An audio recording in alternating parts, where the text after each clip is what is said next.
The United States has seen the most disastrous construction failures in history. From collapsing bridges to sinking skyscrapers, these projects drained billions of dollars and faced years of delays, all due to critical design flaws and ridiculous engineering miscalculations. Today we're diving deep into America's biggest construction mistakes. Let's travel over to Minneapolis, where one of the most shocking bridge collapses in American history took place. On August 1st, 2007, the I-35W bridge suddenly gave way during evening rush hour, pushing cars, trucks, and even a school bus into the Mississippi River. The disaster killed 13 people and injured 145 others, making it one of the deadliest infrastructure failures in United States history. The National Transportation Safety Board conducted an investigation and found that a critical design flaw caused the collapse. The gusset plates, which were meant to hold the steel beams of the bridge together, were too thin and could not handle the weight of the structure. This design deficiency, coupled with the escalating strain from increased traffic volume and the added weight of resurfacing projects, created a perfect storm for structural failure. The bridge, built in 1967, had been carrying more traffic than it was originally designed for. Over time, additional construction loads, resurfacing projects, and repairs only increased the stress on the bridge, leading to its ultimate failure. To make matters worse, no one had identified the issue with the gusset plates during routine inspections. Engineers had previously flagged that the bridge was structurally deficient, but no immediate action was taken. The I-35W bridge, officially known as Bridge 9340, was a steel truss arch bridge spanning 1,907 feet across the Mississippi River. The bridge was part of one of the busiest highways in the state, carrying more than 140,000 vehicles daily. The original construction cost of the bridge in 1967 was $5.2 million, and it was designed with a steel deck truss system to support multiple lanes of traffic. However, due to increasing loads over the years, the design eventually became dangerously inadequate. The bridge failure sparked major concerns about aging infrastructure in the United States. At the time of the collapse, more than 70,000 other bridges across the country were classified as structurally deficient. In response to the disaster, the federal government allocated $234 million for a replacement bridge, known as the I-35W St. Anthony Falls Bridge. This new bridge was built with advanced engineering techniques to prevent similar collapses in the future. The design further addresses the critical flaw of the original bridge by utilizing thicker, more robust gusset plates, ensuring they can adequately handle the load of the bridge. The construction of the replacement bridge started immediately after the collapse and was completed in record time, opening on September 18th, 2008, just over a year later. But next up, we have to talk about the Champlain Towers South collapse, one of the deadliest building failures in American history. On June 24th, 2021, the 12-story beachfront condominium in Surfside, Florida, partially collapsed, killing 98 people and injuring dozens more. Investigations revealed long-term structural degradation, water damage, and delayed maintenance as primary factors leading to the collapse. The basement-level parking garage of the building, located under the pool deck, had been suffering from water penetration and corrosion of reinforcing steel for decades. Structural reports dating back to 2018 warned of severe concrete deterioration, calling for urgent repairs. However, work on the necessary structural reinforcements had not started before the collapse. The National Institute of Standards and Technology has been investigating almost 24 possible causes, including land subsidence, design flaws, construction defects, corrosion, and deterioration. It is likely that multiple factors combined to trigger the sudden and catastrophic failure of the building.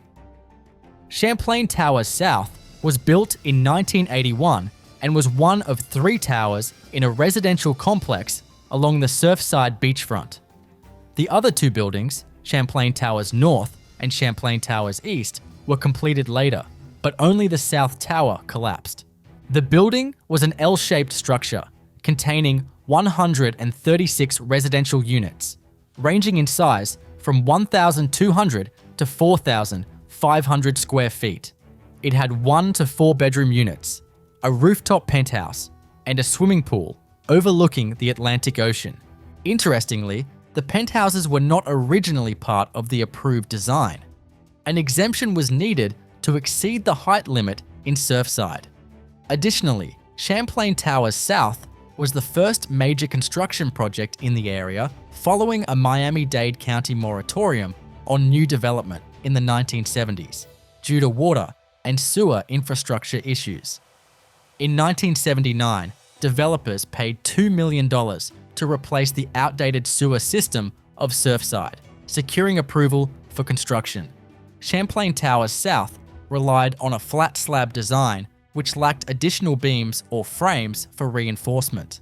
Over time, this design flaw made the building vulnerable to progressive collapse once the first section failed.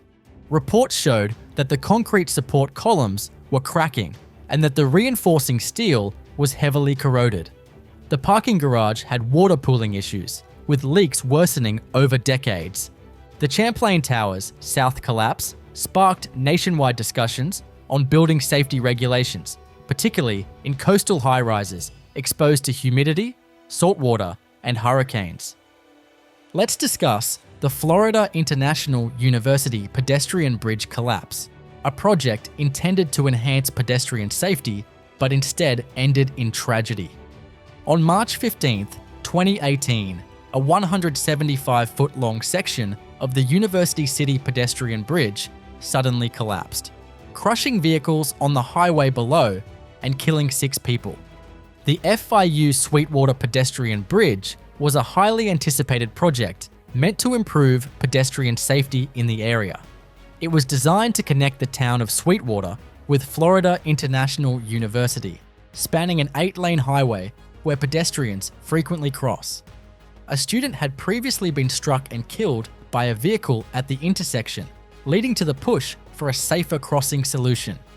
The bridge was a $14.2 million project, funded by a $19.4 million federal grant from the Transportation Investment Generating Economic Recovery Program. The FIU pedestrian bridge was built using accelerated bridge construction, a technique that allows for rapid installation to minimize traffic disruption. Rather than building the bridge piece by piece over months, the entire structure was prefabricated nearby and then moved into place over the highway using self-propelled modular transporters. The bridge had a unique design, intended to resemble a cable-stayed bridge with a central tower and high cables. However, in reality, it was a monotruss bridge, meaning the entire span had to support itself. The main roadway crossing span measured 175 feet and weighed 950 tons. Despite its promising design, the bridge suffered from critical engineering flaws that led to its catastrophic failure. Investigators discovered design errors in the connection between the walkway surface and the supporting truss. The steel reinforcing rods embedded in the concrete could not handle the stress, leading to progressive cracking. In the days leading up to the collapse, engineers noticed significant cracks forming in the structure. Instead of taking immediate action, they dismissed the cracks as minor issues and continued with construction. On March 15th, construction workers were tightening post-tensioning rods to reinforce the structure, but instead, this exacerbated the already failing connections. Moments later, the entire bridge collapsed, crushing 8 vehicles and killing 6 people instantly. Unlike most Florida bridges, this project was not directly overseen by authorities, meaning critical safety checks were not enforced. The university relied solely on external contractors who failed to detect the catastrophic design flaws. But just wait until you hear about the Metrodome roof collapse, a disastrous failure that left an iconic stadium in ruins. On December 12th, 2010, the inflatable roof of the Metrodome collapsed under the weight of heavy snowfall, forcing game cancellations and costly repairs. The collapse, which was caught on camera, sent snow cascading onto the field. Built in 1982, the $68 million project was designed to be a cost-effective stadium with a fiberglass fabric roof, held up entirely by air pressure, a rare architectural feature in large sports venues. For decades, the Metrodome was one of the most recognizable stadiums in the United States, hosting major events like the Super Bowl, the World Series, and NCAA Final Fours. But its roof design was always a major risk factor, with previous incidents showing just how vulnerable it was to harsh winter weather in Minnesota. The inflatable roof of the stadium was made from Teflon-coated fiberglass, held up solely by pressurized air inside the stadium. Unlike traditional stadium roofs, this design relied on constant air circulation to maintain its dome-like shape. However, this also meant that any damage or excessive weight could cause a total collapse. The December 2010 blizzard dumped 17 inches of snow onto the stadium. Strong winds and ice buildup made it impossible for workers to clear the snow off the roof. The roof gave way in the early morning, causing 3 large panels to tear open and send thousands of pounds of snow crashing onto the field. The collapse wasn't just a one-time accident. The Metrodome roof had previously failed 4 times due to snow and weather conditions. Despite these past warning signs, no major design changes were made to prevent a complete failure. In February 2011, it was announced that the entire Metrodome roof needed replacement, costing an estimated $18 million. The new roof used stronger materials, but this was only a temporary fix. The Vikings and city officials had already started planning a brand new stadium. By 2013, plans were finalized for United States Bank Stadium, a state-of-the-art facility with a fixed roof designed to avoid the issues of the Metrodome. The Metrodome was demolished in early 2014, making way for the $1.1 billion stadium, which opened in 2016. Let's move over to New York City, where the biggest crane collapse in United States history occurred. On March 15, 2008, a tower crane on East 51st Street suddenly collapsed, crushing buildings and vehicles below.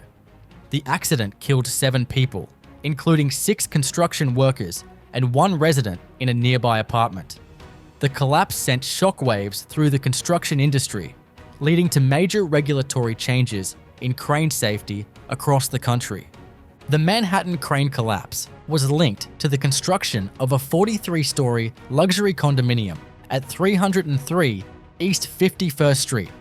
The project, valued at $300 million, was one of many high-rise developments transforming the skyline of New York in the early 2000s. Cranes were an essential part of these developments as they allowed for vertical expansion in the densely populated city. The crane in question was a 200-foot tall tower crane, one of the largest used in the booming construction industry of Manhattan. The general contractor of the project was responsible for operating and maintaining the crane, which had been erected to facilitate upper-level construction on the building. The collapse was traced back to improper rigging procedures. On March 15th, workers were attempting to install a new steel collar on the crane to secure it to the side of the building. However, the collar was not properly fastened, causing it to slip and destabilize the entire structure. Several critical factors contributed to the collapse, which included faulty rigging, safety violations, and defective equipment. Resultantly, the entire crane toppled over, crashing down onto surrounding buildings and crushing nearby apartments and businesses.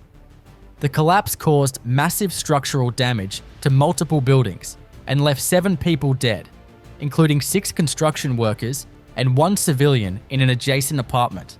The crane was a luffing jib tower crane designed for tight urban spaces where high-rise buildings require precise material lifting. These cranes use a hydraulic or cable-powered arm to adjust the angle of the boom, allowing for vertical lifting in confined areas. The structure was anchored to the building using collars at multiple points, a common practice in high-rise construction. However, poor installation of these collars resulted in structural failure. The construction site also had materials and debris scattered around, which complicated rescue efforts. First responders faced hazards from unstable wreckage, leaking gas lines, and the risk of further structural collapse. The New York City crane collapse exposed weaknesses in construction safety and highlighted the risk associated with high-rise development. Since the disaster, stricter crane regulations have significantly reduced accidents, but incidents still occur, demonstrating that constant vigilance is necessary in the construction industry. Let's travel over to Boston, Massachusetts, where one of the most expensive infrastructure projects in United States history turned into a deadly disaster. The Big Dig, officially known as the Central Tunnel Project, was meant to transform the outdated highway system in Boston by reducing congestion and improving travel times. However, what was intended to be a marvel of engineering became a financial and logistical nightmare. On July 10, 2006, tragedy struck when a ceiling panel inside the Fort Point Channel Tunnel collapsed, crushing a car and killing a passenger. This $15 billion project not only ran hundreds of percent over budget, but it also became infamous for poor engineering, political controversy, and deadly design failures. The ceiling collapse was a defining moment, exposing serious construction flaws that led to nationwide safety inspections of tunnel projects. The Big Dig was conceived in the 1980s as a solution to the severe traffic congestion in Boston. The goal was to replace the elevated central artery with a modern underground highway system, complete with tunnels, bridges, and new transit connections. The project aimed to ease traffic congestion, reduce travel times, and modernize the outdated infrastructure. Construction officially began in 1991 with an initial estimated cost of $2.8 billion. However, the project quickly spiraled out of control, facing technical, financial, and political challenges that pushed its final cost to nearly $15 billion. The Big Dig involved complex engineering feats, including the Ted Williams Tunnel, the Zachem Bunker Hill Bridge, and interconnected underground tunnels.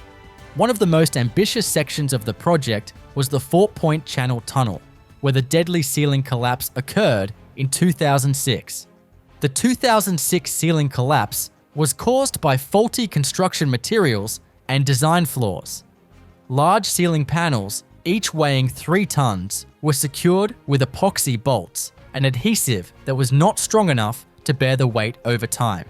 Investigations revealed that the contractors used the wrong type of epoxy, which degraded over time, leading to panel instability. The improper installation of ceiling bolts caused sections to loosen and eventually fall. Project oversight was inadequate, with poor quality control and rushed deadlines playing a major role in safety failures. The Big Dig involved groundbreaking techniques, including immersed tube tunnel construction, where prefabricated tunnel sections were sunk into place and connected underwater. The Fort Point Channel Tunnel, where the collapse occurred, was one of the most critical sections. Engineers relied on epoxy bolts rather than traditional mechanical fasteners to secure ceiling panels, a decision that proved to be catastrophic. Next up, we have to talk about the Francis Scott Key Bridge collapse, a shocking maritime disaster that shook the entire nation. On March 26, 2024, tragedy struck when a massive container ship collided with one of the supporting piers of the bridge, leading to a catastrophic failure. Within seconds, the entire structure collapsed, plunging vehicles and maintenance crews into the Patapsco River below. The disaster claimed a few lives and brought attention to the vulnerabilities of major bridge infrastructure in the United States. The Francis Scott Key Bridge, also known as Interstate 695 Key Bridge, was a landmark structure that had been serving Baltimore since 1977. Named after Francis Scott Key, the writer of the United States national anthem, the bridge was a vital link for commuters, commercial trucks, and cargo transport. Stretching 1.6 miles across the Patapsco River, the continuous steel arch bridge was part of Baltimore's transportation network, connecting southeast Baltimore to Anne Arundel County. It played a crucial role in the Port of Baltimore's operations, facilitating thousands of vehicles per day, including freight traffic, moving through one of the busiest ports in the United States. Though built to last decades, the bridge had no substantial impact protection for its piers, an oversight that became a critical weakness on that tragic day in March 2024. The disaster unfolded rapidly, leaving little time for vehicles and maintenance workers on the bridge to escape. At approximately 1:30 a.m. on March 26, 2024, a Singapore-flagged container ship, MV Dali, lost engine power while traveling out of the Port of Baltimore. As the ship drifted uncontrollably, it struck one of the bridge's main supporting piers with tremendous force, causing the entire 1.6-mile-long bridge to collapse into the river. The key bridge, though well maintained, lacked modern impact protections such as reinforced fenders or protective barriers around its piers. Unlike newer bridges, which include concrete island barriers to absorb ship collisions, the key bridge had minimal safeguards in place. Investigations by federal authorities revealed that the support columns of the bridge were not designed to withstand a direct impact from a modern 12,000 container cargo vessel. In the wake of the collapse, local, state, and federal officials have pledged to rebuild the key bridge with a stronger, modern design. The new bridge will feature reinforced steel and concrete piers to withstand high-impact collisions. Fender protection systems will prevent direct ship impacts, while a wider structure is designed to accommodate modern traffic needs. The Federal Highway Administration has already started emergency planning to clear the collapsed structure and begin work on designing a replacement bridge. Construction is expected to begin in 2026, with completion targeted for 2028 or later. But we have to talk about one seaport, a luxury high-rise gone horribly wrong. In 2019, a shocking discovery rocked the real estate market in New York City. A brand new skyscraper was leaning by up to 8 inches. Marketed as a high-end waterfront condominium, One Seaport was supposed to be a shining example of modern architecture and luxurious living in the financial district of Manhattan. Instead, it became a case study in faulty engineering, a nightmare for buyers, and a cautionary tale for developers. One Seaport, officially known as 161 Maiden Lane, was envisioned as a 670-foot, 60-story glass tower offering unparalleled views of the East River. Developed by Fortis Property Group, the high-rise promised expansive floor-to-ceiling windows, state-of-the-art amenities, and a prime location near the South Street Seaport District. The tower featured high-end residential units, a spa-inspired wellness center, and an exclusive rooftop pool, catering to the elite of New York. Construction began in 2015, with a projected budget of $272 million. The building was nearing completion in 2019 when serious structural issues came to light. The leaning issue at One Seaport was not a minor defect, but a critical structural failure that raised serious safety concerns. Engineers found that the building was leaning up to 8 inches to the north, which exceeded acceptable limits for vertical stability. The core problem was traced back to improper foundation construction techniques that departed from industry best practices. The original plan for One Seaport included a pile-driven foundation, a common method used for high-rise construction near water. However, the developers opted for a less conventional foundation technique, soil-supported mat foundations, which was not suitable for the soft, sandy soil near the East River. This cost-cutting measure led to differential settlement, meaning that one side of the building sank more than the other, causing it to lean. The weak soil composition failed to provide adequate support, and as the weight of the building increased, the structural misalignment worsened. By 2019, buyers who had invested in multi-million-dollar luxury condos were now stuck with unfinished, unsafe properties. The project spiraled into legal battles between the developer, construction firms, and engineers, each blaming the other for the failure. The disputes eventually led to a halt in construction, with several pending lawsuits preventing progress on the tower. Today, one seaport remains unfinished. The building still leans, and despite attempts to correct the misalignment, engineers have not found a viable long-term solution. The case is still tied up in litigation, and the fate of the building remains uncertain. Let's talk about the modular housing industry, once seen as a revolutionary way to provide affordable, sustainable, and quickly assembled homes. However, in 2024, Connect Homes, a once promising modular home builder, faced a devastating collapse, leaving customers stranded with unfinished homes, financial losses, and shattered dreams. This failure sent shockwaves through the modular housing sector, raising serious concerns about the industry's financial stability, construction quality, and long-term reliability. Connect Homes. Modular Housing Project was founded with the vision of transforming the housing market by offering high-quality, customizable modular homes at lower costs than traditional site-built homes. Using a factory-built system, the company promised to construct homes in a controlled environment, reducing waste, labor costs, and construction timelines. Their modular design approach allowed customers to customize floor plans while still benefiting from mass production efficiencies. The company promoted itself as an innovator in sustainability, incorporating energy-efficient designs, recycled materials, and solar power options into its modular units. For years, Connect Homes was seen as a pioneer in the modular housing industry, gaining recognition for its modern aesthetic and eco-friendly construction. The company attracted high-profile investors and secured multi-million-dollar funding rounds, positioning itself as a leader in the growing prefab home market. Their homes were designed to be shipped to customers in prefabricated modules where they would be assembled on-site within weeks, significantly reducing construction time compared to traditional housing.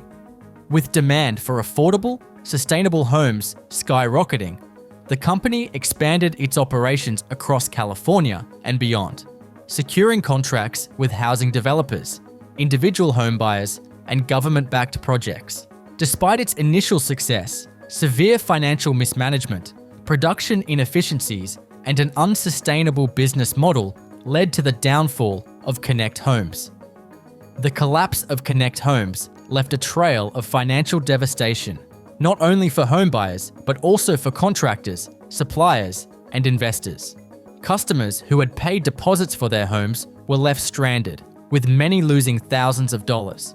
Construction projects across California were abandoned mid-construction, leaving partially built homes exposed to weather damage. The Connect Homes failure serves as a cautionary tale for both homebuyers and investors. While modular housing has the potential to revolutionize construction, companies must deliver on their promises, maintain financial stability, and ensure product quality to succeed in the long run. Next up is Big Blue, one of the most infamous construction disasters in American history. This tragic event occurred during the construction of Miller Park, a state-of-the-art stadium that was meant to be the new home of the Milwaukee Brewers. However, on July 14, 1999, a massive crane collapsed, killing 3 ironworkers and causing a halt to construction that led to significant delays and financial losses. Miller Park, now known as American Family Field, was designed as a modern, retractable roof stadium, allowing fans to enjoy games rain or shine. It was a major investment for the city of Milwaukee, with a total estimated cost of $400 million. To build this stadium, some of the largest cranes in the world were used, including Big Blue, a 567-foot-tall crawler crane manufactured by Manitowoc Cranes. Big Blue was designed to handle extreme loads, with its massive 800-foot boom capable of lifting steel roof sections weighing up to 450 tons. At the time, it was one of the most powerful cranes in the world, and its deployment at Miller Park was critical in assembling the massive, retractable roof structure. However, Despite its impressive capabilities, a fatal miscalculation led to disaster. On the day of the accident, construction crews were lifting a 450-ton roof section when unexpectedly strong winds swept through the area. The gusts, which reached 20 miles per hour, were within the crane's operating limits, but not ideal for such a high-risk lift. Once the crane struggled to stabilize the load, it began to sway uncontrollably. Within moments, the entire crane structure buckled, and Big Blue collapsed onto the stadium's partially completed structure. Tragically, 3 ironworkers were crushed to death in the accident. But what about a useless highway with the highest cost per mile of any road in the United States? For that, we have to travel to Hawaii.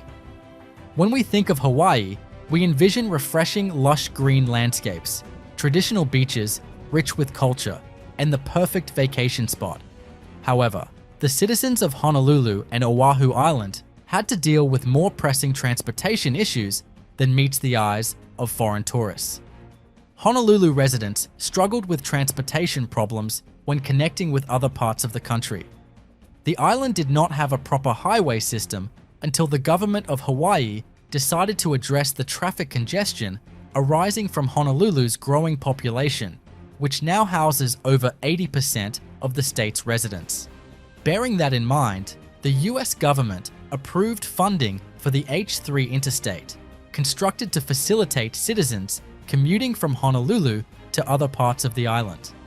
The design and structure were planned by the Bureau of Public Roads back in the 1960s. The H3 interstate was supposed to have remarkable features, but the project faced numerous flaws right from the start.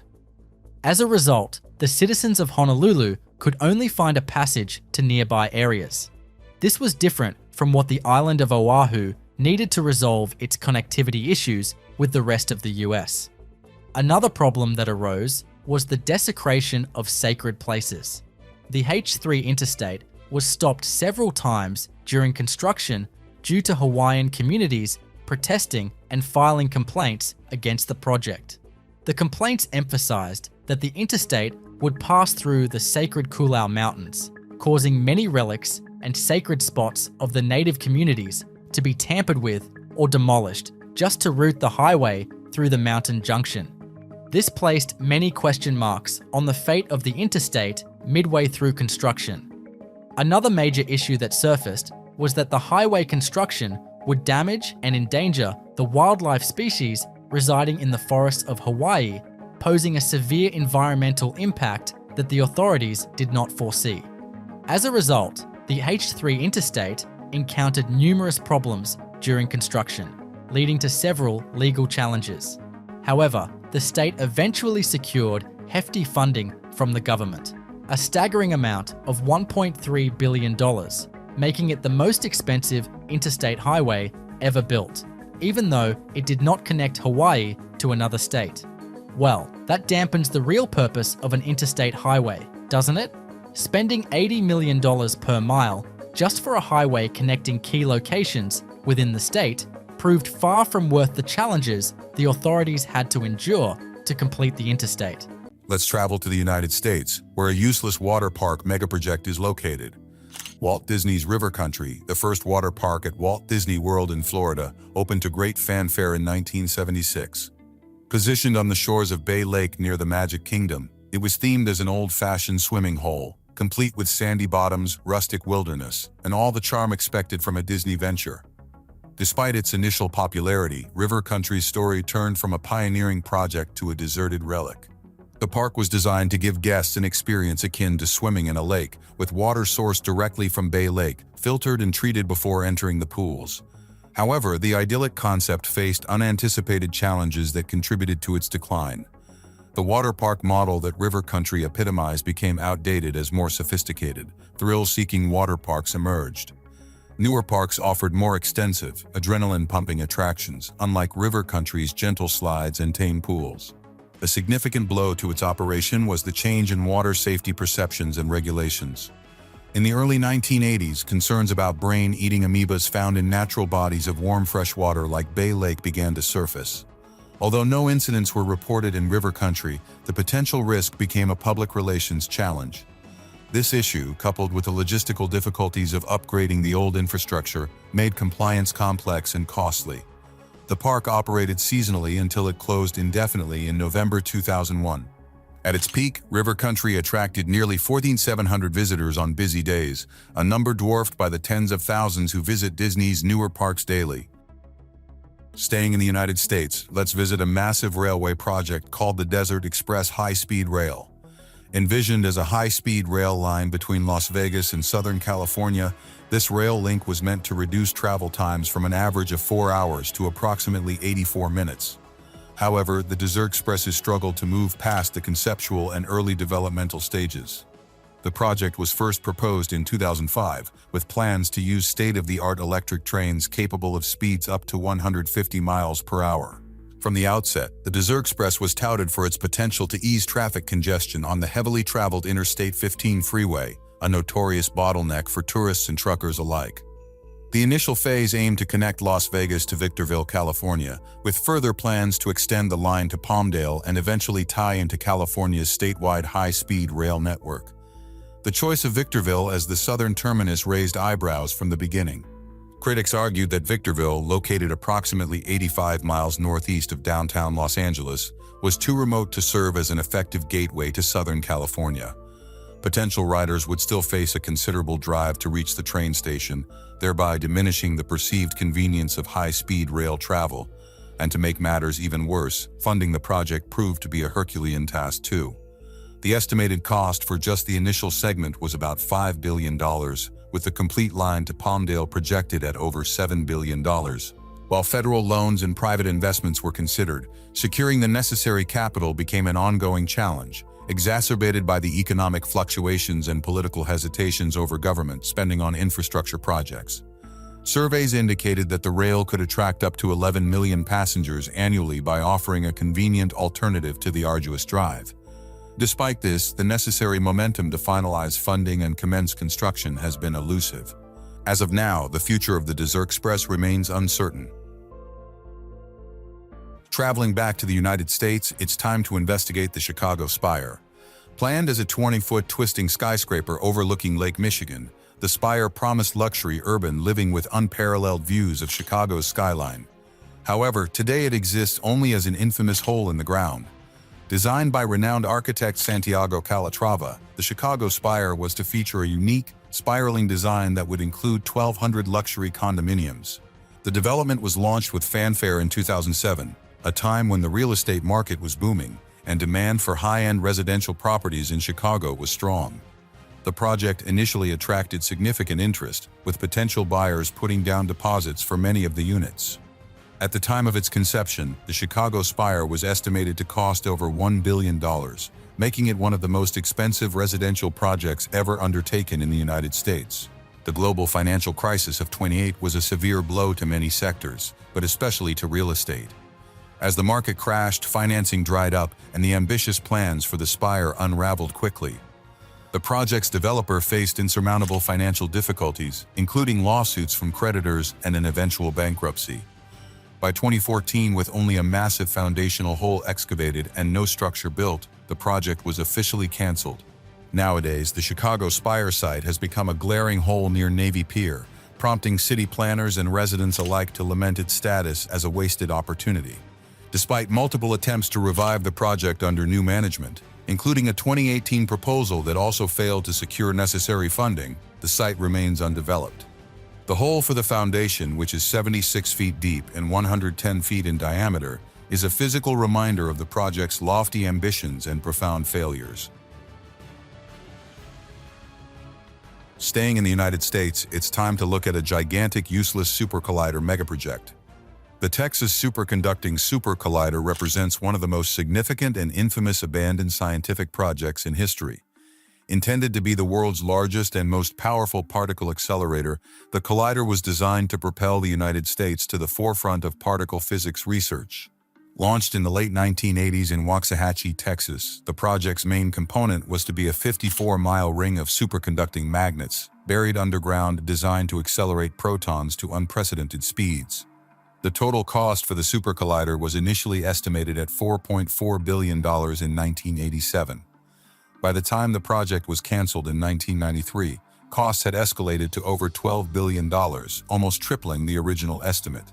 The early stages of construction saw significant progress, including the completion of over 14 miles of the tunnel and the installation of infrastructure. Employment at the site peaked with thousands of scientists and engineers drawn to Texas by the promise of groundbreaking research. The local economy boomed with anticipation of becoming a global science hub. However, trouble brewed as the Cold War ended and fiscal conservatism rose in the United States. The project's vast scientific ambitions soon became a target for Congress, which was under increasing pressure to reduce spending. Critics argued that the high costs could not justify the potential scientific benefits, especially in a post-Cold War era prioritizing economic prudence over scientific supremacy. In 1993, the House of Representatives delivered a devastating blow by voting to terminate the Collider project, influenced by a strong push from the Clinton administration to trim federal deficits. The federal government spent approximately $2 billion on the project, and Texas invested around $400 million in supporting infrastructure, much of which remains underutilized. Let's travel over to the in-tempo skyscraper, a stunning yet deeply flawed high-rise in Benidorm, Spain. This 47-story residential building, completed in 2021, was intended to symbolize prosperity and modernity. The building is the tallest in Benidorm and the 5th tallest in Spain.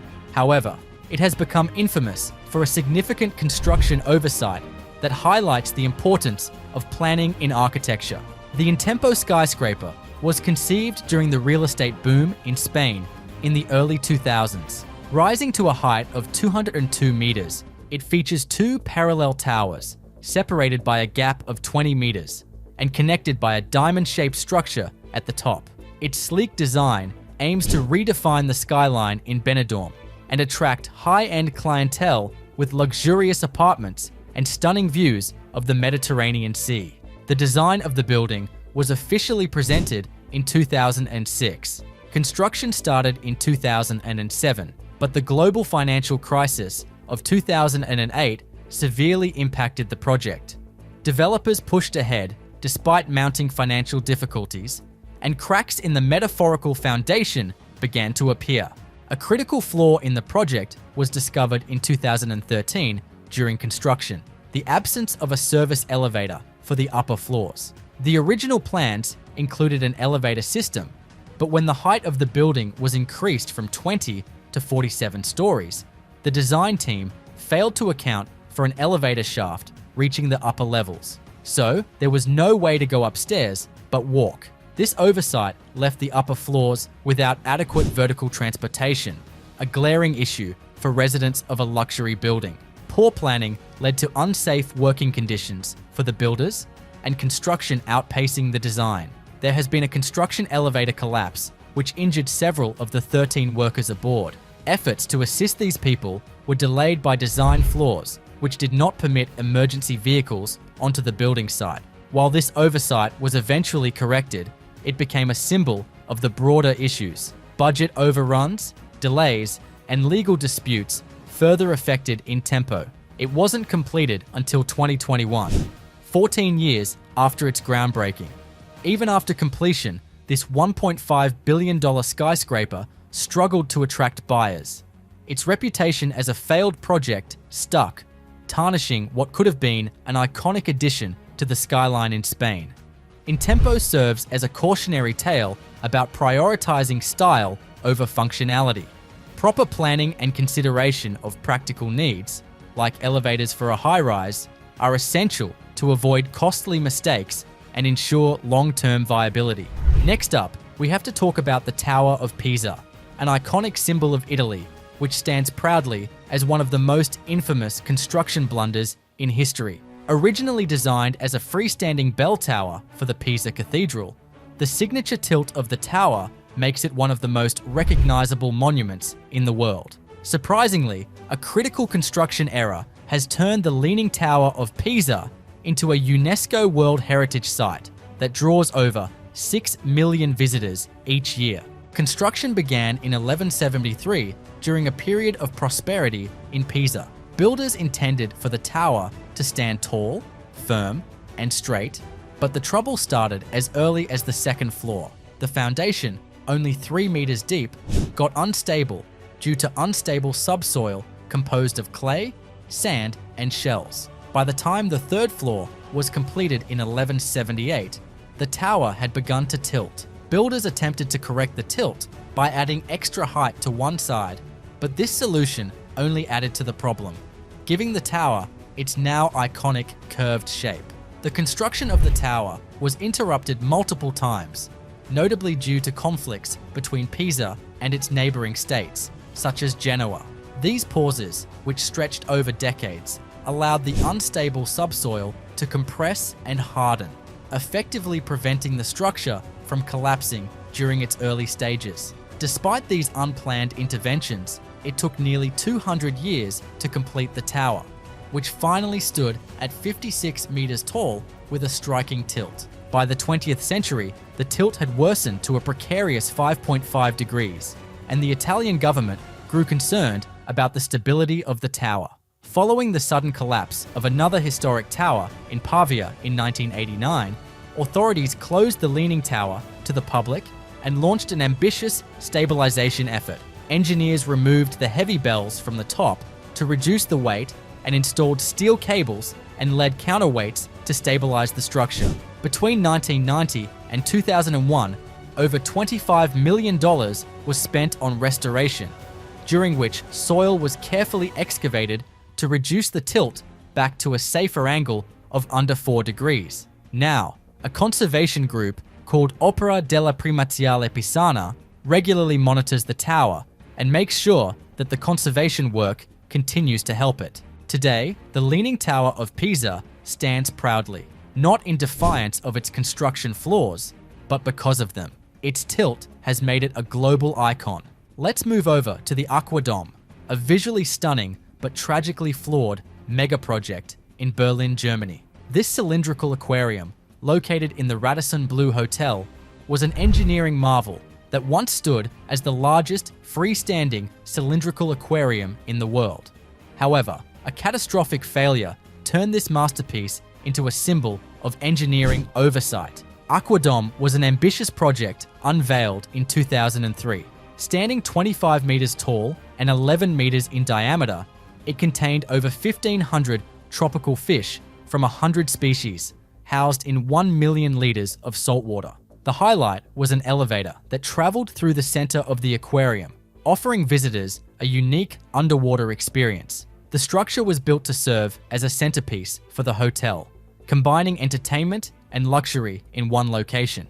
It quickly became a major tourist attraction, drawing visitors from around the world. The Aquadome was opened in 2004, quickly becoming a major tourist attraction in Berlin. Constructed with advanced acrylic panels, it showcased cutting-edge aquarium technology. However, maintaining such a massive aquatic habitat was no small challenge. Regular cleaning, water filtration, and temperature control systems were crucial for the safety of the fish, hotel guests, and onlookers. The operational costs of this attraction ran into millions annually, reflecting the complexity of its maintenance. On the morning of December 16, 2022, tragedy struck. The project suffered a catastrophic failure when the acrylic glass cylinder shattered, spilling over 1 million liters of water into the hotel lobby and surrounding areas. The collapse destroyed the aquarium and tragically resulted in the death of nearly all the aquatic life.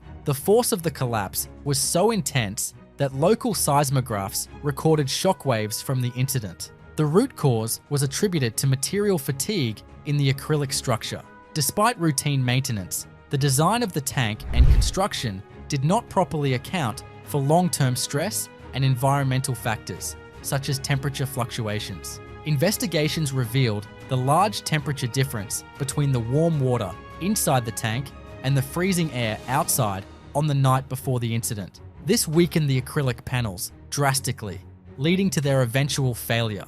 Rebuilding the Aquadome is expected to cost millions, but whether it will be restored remains uncertain. The The project was already built at high construction costs of $18 million.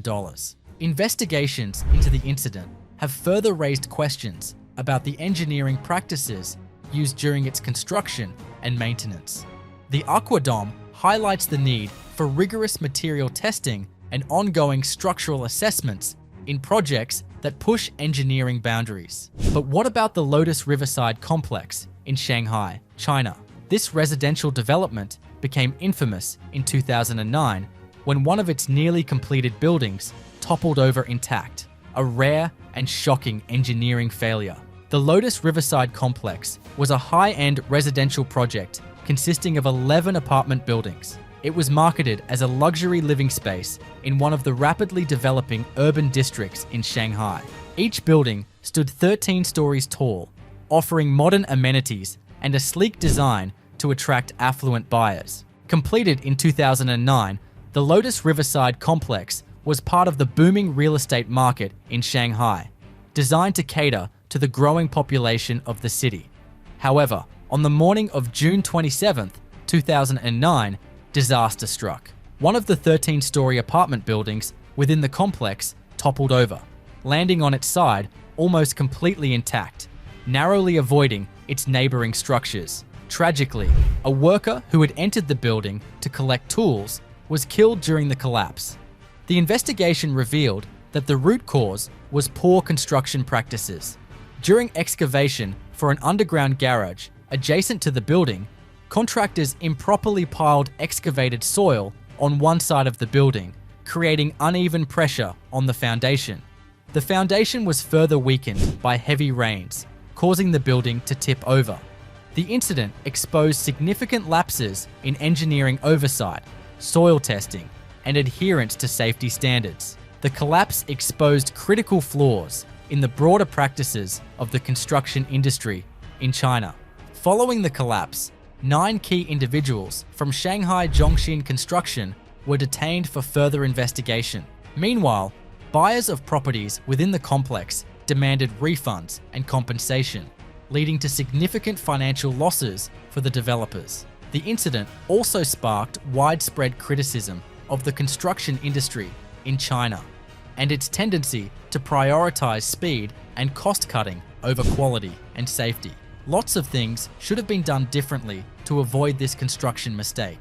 Engineering workers should have done the excavation farther away from the apartment building. Even if the riverbank did collapse, they could have done something to prevent the water from seeping into the foundation. The workers also could have built a stronger foundation and used better material. Proper soil testing, drainage planning, and responsible engineering practices could have prevented this avoidable disaster. The remaining buildings in the Lotus Riverside complex were declared structurally sound and remain occupied today. Despite spending $1.25 billion, the toppled building was demolished, and the site serves as a reminder of the dangers of cutting corners in construction. It's time for a much more expensive construction mistake next, which occurred in Seoul, South Korea. The Sampoong department store collapse in 1995 is one of the deadliest structural failures in modern history. This tragedy highlights the devastating consequences of poor planning, cost-cutting, and disregard for safety standards. Initially planned as a 9-story apartment complex, this $75 million project was abruptly repurposed into a department store by Lee Jun, chairman of the Sampoong Group. This last-minute change required significant modifications to the design of the building. Vital support columns were removed to accommodate escalators and an additional floor. When the contracted construction company raised concerns, Lee Jun dismissed them and hired his own crew, ensuring the project was completed within 2 years. By the time the department store opened in 1990, it had become a commercial success, attracting approximately 40,000 visitors daily. Trouble began to surface by 1995 when large cracks appeared on the 5th floor, designed as a food court. Instead of addressing the issue, Lee Jun ordered merchandise relocated to the basement, ignoring the increasingly evident danger. On June 29, 1995, the situation escalated as cracks widened, prompting engineers to warn that the entire structure was at risk of collapse. An emergency meeting was held, but Lee Jun refused to evacuate the building, fearing revenue losses. Shortly afterward, he left the premises himself, leaving thousands of employees and customers in danger. At 5:52 p.m., disaster struck. The roof gave way, triggering the collapse of the entire south wing of the building. In a few seconds, 502 lives were lost, and over 1,500 people were trapped in the rubble. This tragedy became the largest peacetime disaster in South Korean history. Investigations revealed systemic failures, from the flawed design of the building to corrupt practices during construction. The contractors replaced steel reinforcements with cheaper, thinner concrete slabs to cut costs. Columns were shaved down to make room for escalators, further weakening the structure.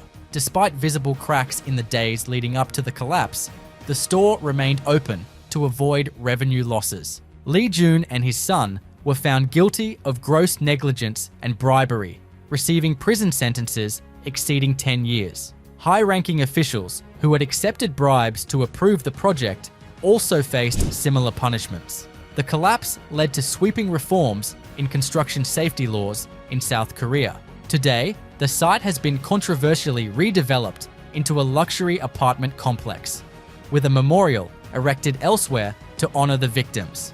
Next up, we have to talk about the walkie-talkie, officially known as 20 Fenchurch Street in London. This unique skyscraper gained fame for its distinctive design and disgrace for its unintended consequences. While it wasn't a structural collapse, its death ray phenomenon became one of the most bizarre construction oversights in recent history. The walkie-talkie, completed in 2014, is a 38-story office building designed by architect Raffaele Vignoli. Its distinctive top-heavy design, resembling a walkie-talkie, aimed to maximize rentable space and create a striking addition to the skyline in London.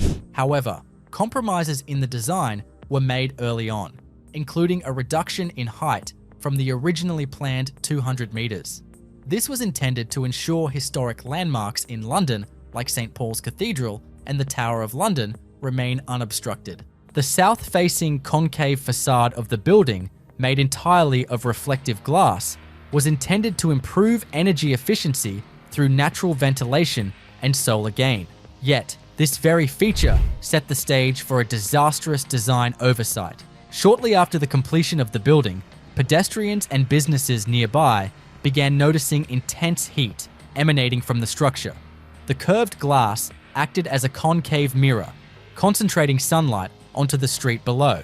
This phenomenon created a death ray that melted parts of cars, scorched bike seats, and even fried an egg on the pavement. The temperatures in the hotspot reached over 90 degrees Celsius, causing damage to property and raising safety concerns. The intense heat melted parts of a Jaguar car, damaged shop fronts, and even scorched the doormat of a nearby barber shop. Viral videos of eggs frying on the pavement further highlighted the absurdity of the situation. This wasn't the only issue.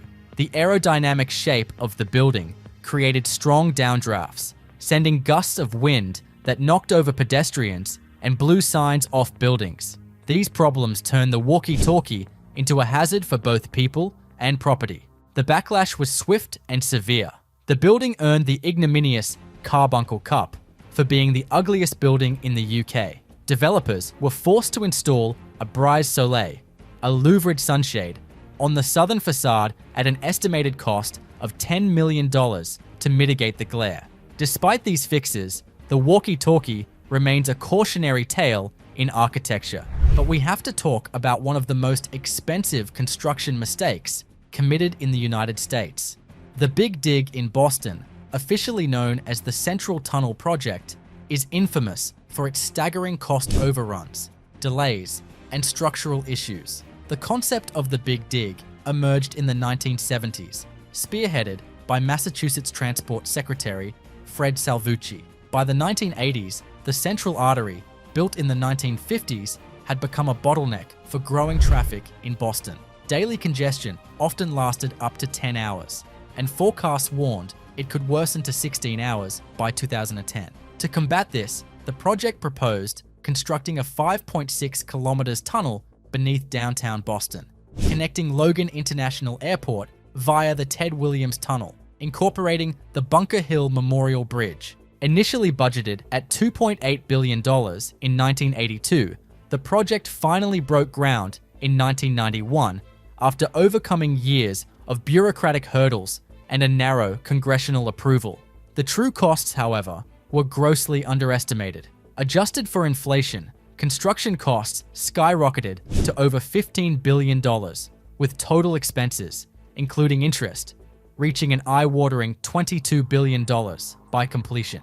It wasn't fully operational until 2007, nearly a decade behind schedule. This made it one of the most expensive infrastructure projects in US history. Despite its grand vision, the Big Dig was riddled with issues from the start. Poor planning and mismanagement led to significant design flaws and safety problems.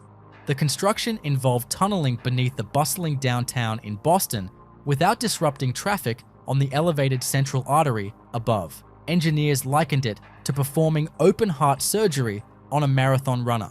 Over 161 lane miles of highways, 80 miles of tunnels, and 4 major highway interchanges were built during the project. One of the most complex tasks was tunneling under South Station, a major railway hub where unstable soil conditions required freezing the ground with refrigeration units to stabilize it during excavation. The project also faced a dramatic setback in September 2001 when a waterproof seal in a tunnel burst, flooding the site with 70,000 gallons of water per minute.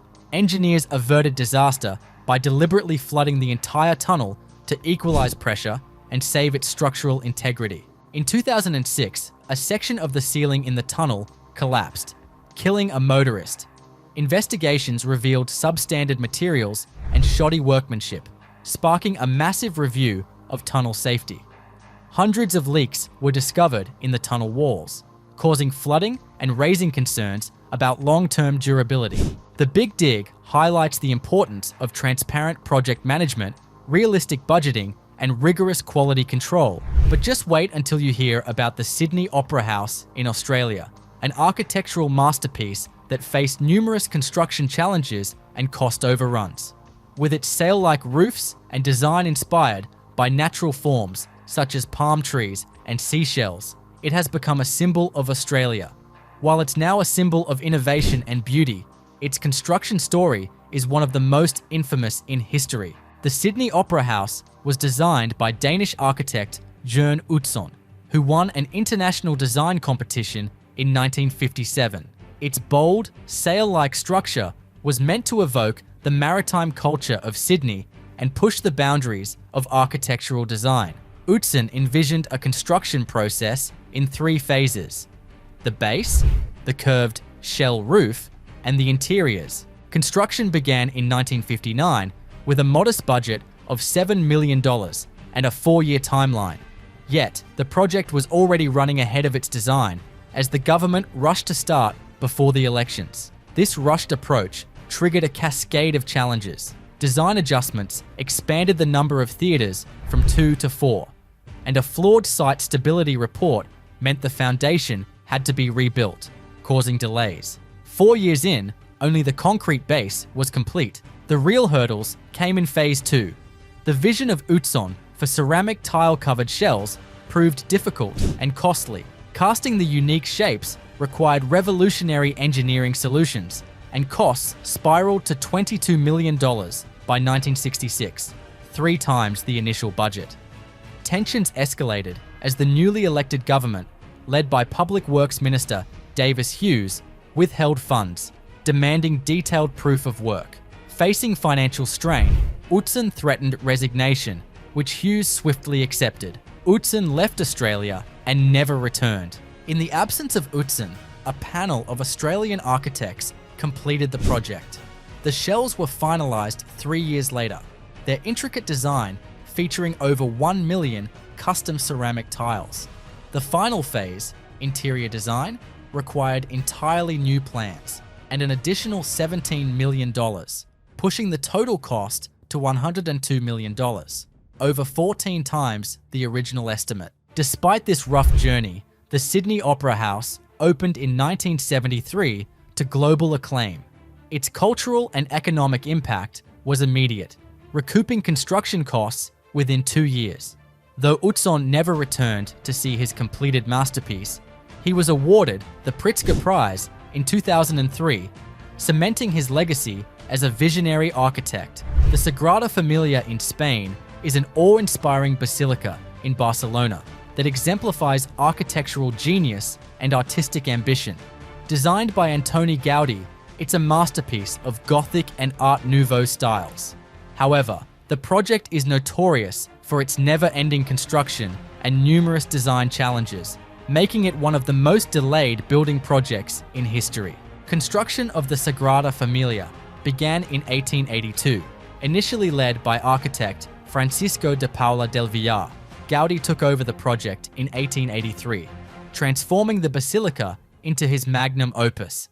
He envisioned a towering structure with 18 spires, representing biblical figures, and intricate facades depicting key Christian stories. Gaudí used innovative techniques and organic forms to make the Sagrada Familia unlike any other religious structure.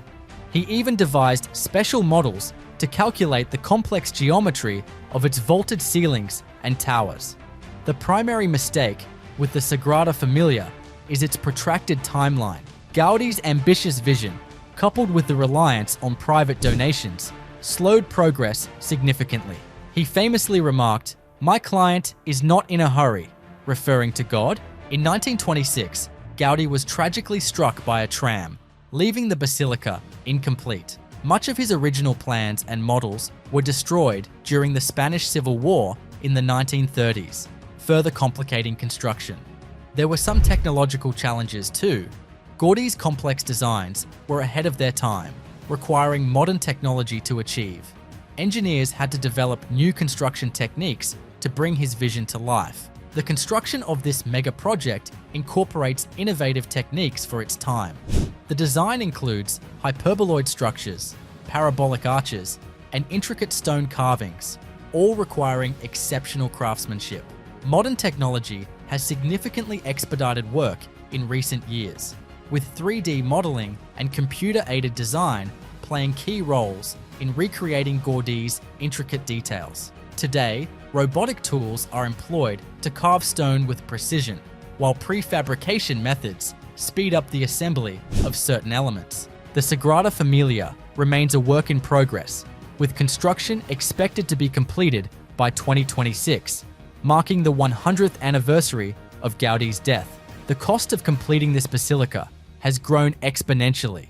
Initially modest, the project now requires over $1 billion, funded through ticket sales and donations. Despite its unfinished state, it is one of the most visited landmarks in Spain, attracting millions of tourists annually. Let's talk about the Two International Finance Center, a striking skyscraper in Hong Kong. This 415-meter tall tower is a symbol of economic muscle in Hong Kong, but its construction faced unique challenges that sparked controversy and lessons in design and execution. With a staggering cost of $2.8 billion, the tower faced intense scrutiny for its hefty price tag and questionable return on investment. Completed in 2003, the 2IFC was designed by renowned architect Cesar Pelli. Standing at 415 meters with 88 floors, the building became the tallest in Hong Kong at the time and remains one of the most recognizable landmarks in the city. The skyscraper was envisioned as a modern hub for global business, which includes office towers and a shopping mall. The sleek design symbolizes financial strength and stability, with floor-to-ceiling windows and advanced structural systems to support its height. The skyscraper boasts cutting-edge features, including high-speed elevators, an advanced double-deck elevator system to optimize space, and an energy-efficient facade made of glass and steel. The design of the tower adheres to feng shui principles, a critical consideration in Hong Kong architecture. It also houses the Hong Kong Monetary Authority headquarters and connects seamlessly to the IFC Mall and the Airport Express Railway. While the tower is an engineering marvel, its construction was marked by a significant planning oversight involving fire safety. The original plans included narrow fire escape stairwells, which raised concerns about the safety of occupants during an emergency. Given the height of the building and high occupancy levels, these stairwells were considered inadequate to allow for swift evacuations. Addressing these fire safety issues required costly retrofitting during construction. Larger stairwells were added and advanced fire suppression systems were integrated, delaying the project and increasing costs. The $2.8 billion price tag made it one of the most expensive skyscrapers of its time, sparking debates about its financial viability. While it succeeded in attracting high-profile tenants, critics argued that the returns did not justify the massive investment. The controversy grew as the commercial real estate market in Hong Kong fluctuated, raising questions about the long-term sustainability of this mega project. The 2IFC stands tall as a functional and aesthetic masterpiece. Its observation deck offers breathtaking views of Victoria Harbour, and the complex continues to attract businesses and tourists alike. Let's move on to the next project, the famous Dome of London, a structure hailed for its striking design and futuristic shape. But beneath its dazzling exterior lies a tale of mismanagement, abandonment, and a complete shift in purpose. The Millennium Dome is an interactive tourist spot, commonly known as the O2 Arena today. But very few people know how the famous white tent-like arena was staged to host the Millennium Experience, organized by the British government in the 1990s. The dome is located on the tip of the Greenwich Peninsula in southeast London, where no eye can mistake the enormous white tent spread over 170 acres of land. Its location is what makes it special, with the prime meridian passing the western edge of the dome and the London Underground North Greenwich Station making up for the public transportation needs of the people. The Millennium Dome is the 9th largest building in the world as of 2022. With a marquee-like design covering the inside of the building, the structure has over 12 100-meter-high supporting towers that hold it up. The towers are unique in their design, as each one represents a month of the year or 1 hour of the clock face, typically reflecting the Greenwich Mean Time roll. Looking from the top, one can only spot a giant circular structure with soft edges and the towers erected. The dome has a diameter of exactly 365 meters, which is remarkable considering the accurate representation of the number of days in a year. The vast area and girth of the White Dome make it fairly visible on maps and satellite views of England, which is something every Southeast Londoner must have bragged about at least once in their life. The original intention of building the vast structure was to kick off the third millennium in style by the British government. But the expected volume of the crowd couldn't be reached in the slightest, as very few people turned up for the countless programs. The exhibition only managed to squeeze out less than 6 million people, far from the target of 12 million. There were several miscalculations by Jennifer Page, the CEO of the New Millennium Experience Company. These miscalculations also included lucrative amounts of money being handed out to organizers without any proper cash outflow management. In light of the tremendous differences in expenses, Page was sacked only 1 month after the dome's opening, after which the dome was taken under the Labour Party's wing by its leader and then UK Prime Minister Tony Blair. The major problem that destabilized the dome's financial management was the absence of most of the expected visitors. Fewer than 10 million visitors paid a visit to the dome, massively destabilizing the project's finances and making it one of the most expensive gambles the UK government made, which was not worth it. The Kola Superdeep Borehole, once the deepest hole ever drilled at more than 12 kilometers or 7.5 miles beneath the Earth's surface, stands as a monument to human curiosity. Initiated in 1970 by Soviet scientists on the Kola Peninsula, the project's aim was to probe the geology of the Earth's crust and to decipher the mysteries lying beneath. However, despite its groundbreaking depth, the project serves as a peculiar example of a scientific endeavor that, while achieving a record, yielded few practical results and was eventually abandoned. The project reached its maximum depth of around 40,000 feet in 1989, making it the world's deepest hole, a record it still holds today.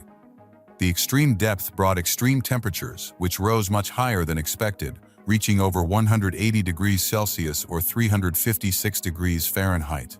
These conditions made further drilling near impossible as the drill bits could not withstand the heat.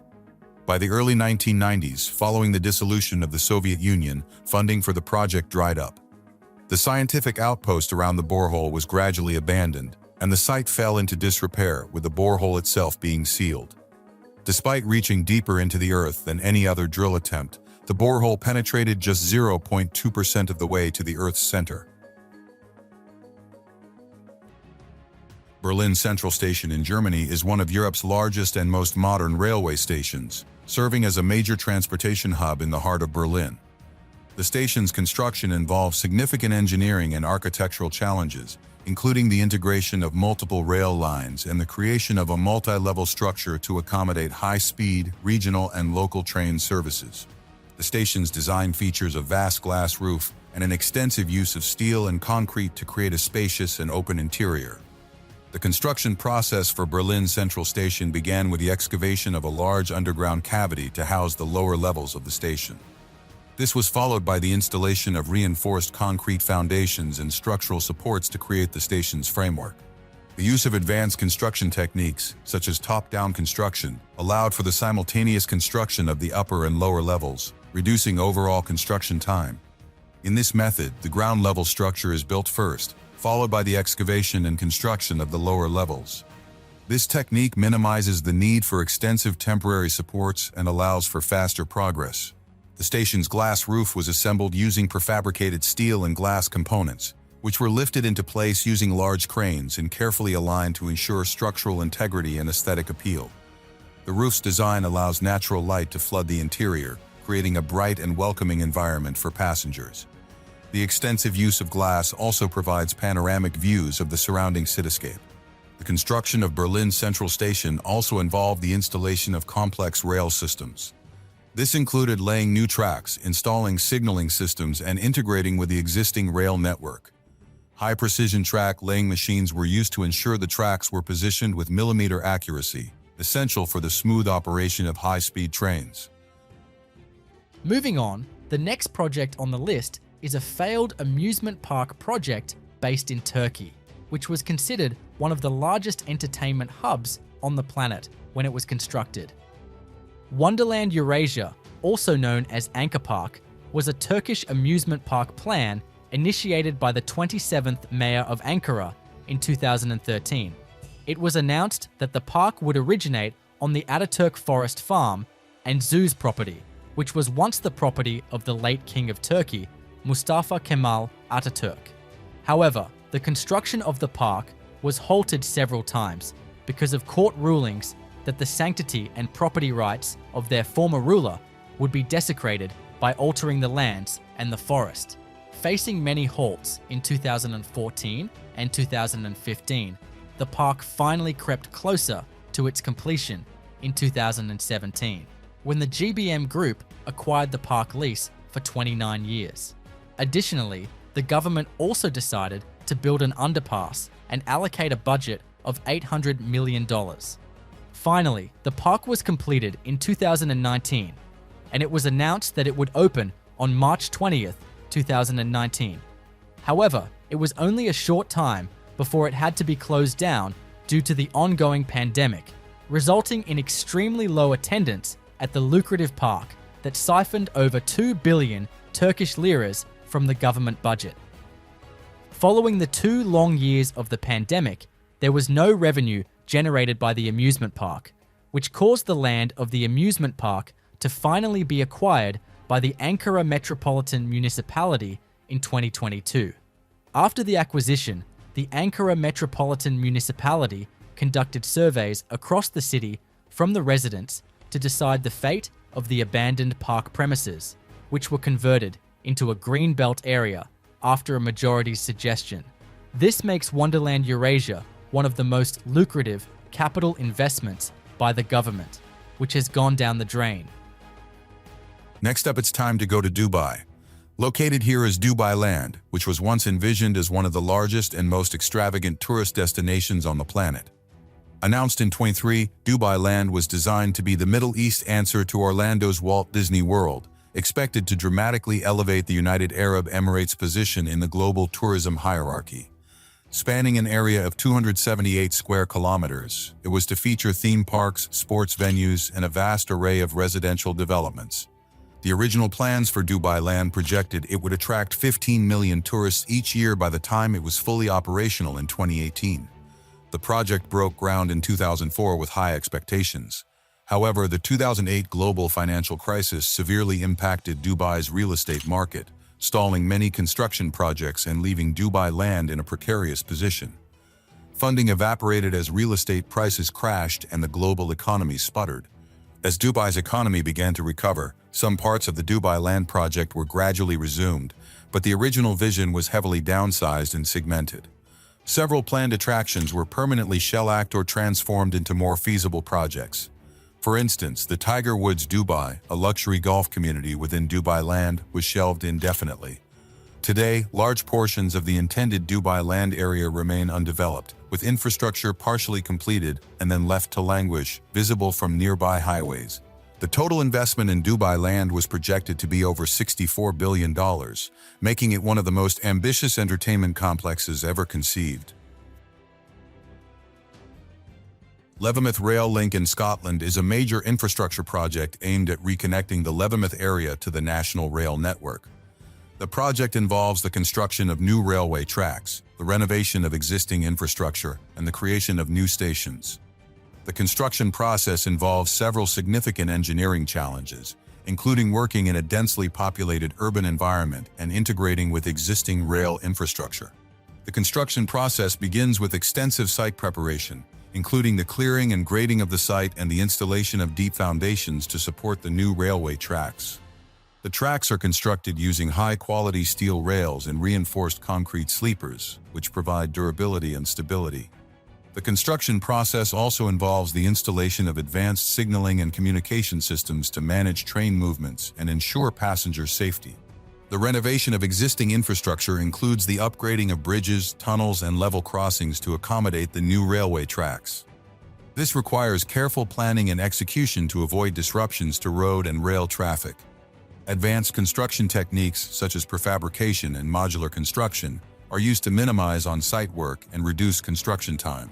The construction of new stations involves the use of high-quality materials and modern design principles to create comfortable and efficient passenger facilities.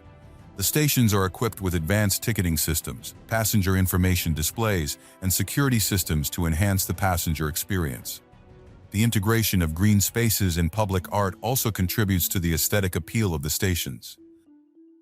Next on our list is a whole set of islands created in an attempt by Dubai to depict the world in a cluster of privately owned islands known as the World Islands.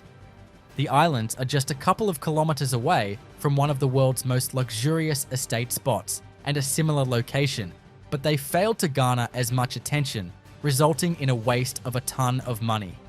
Dubai is home to the world's most famous artificial archipelago, Palm Jumeirah, but there is also another set of much greater and much more hefty-priced islands that have yet to create the hype worth their investments, the World Islands. The World Islands are just a few kilometers away from the Jumeirah archipelago.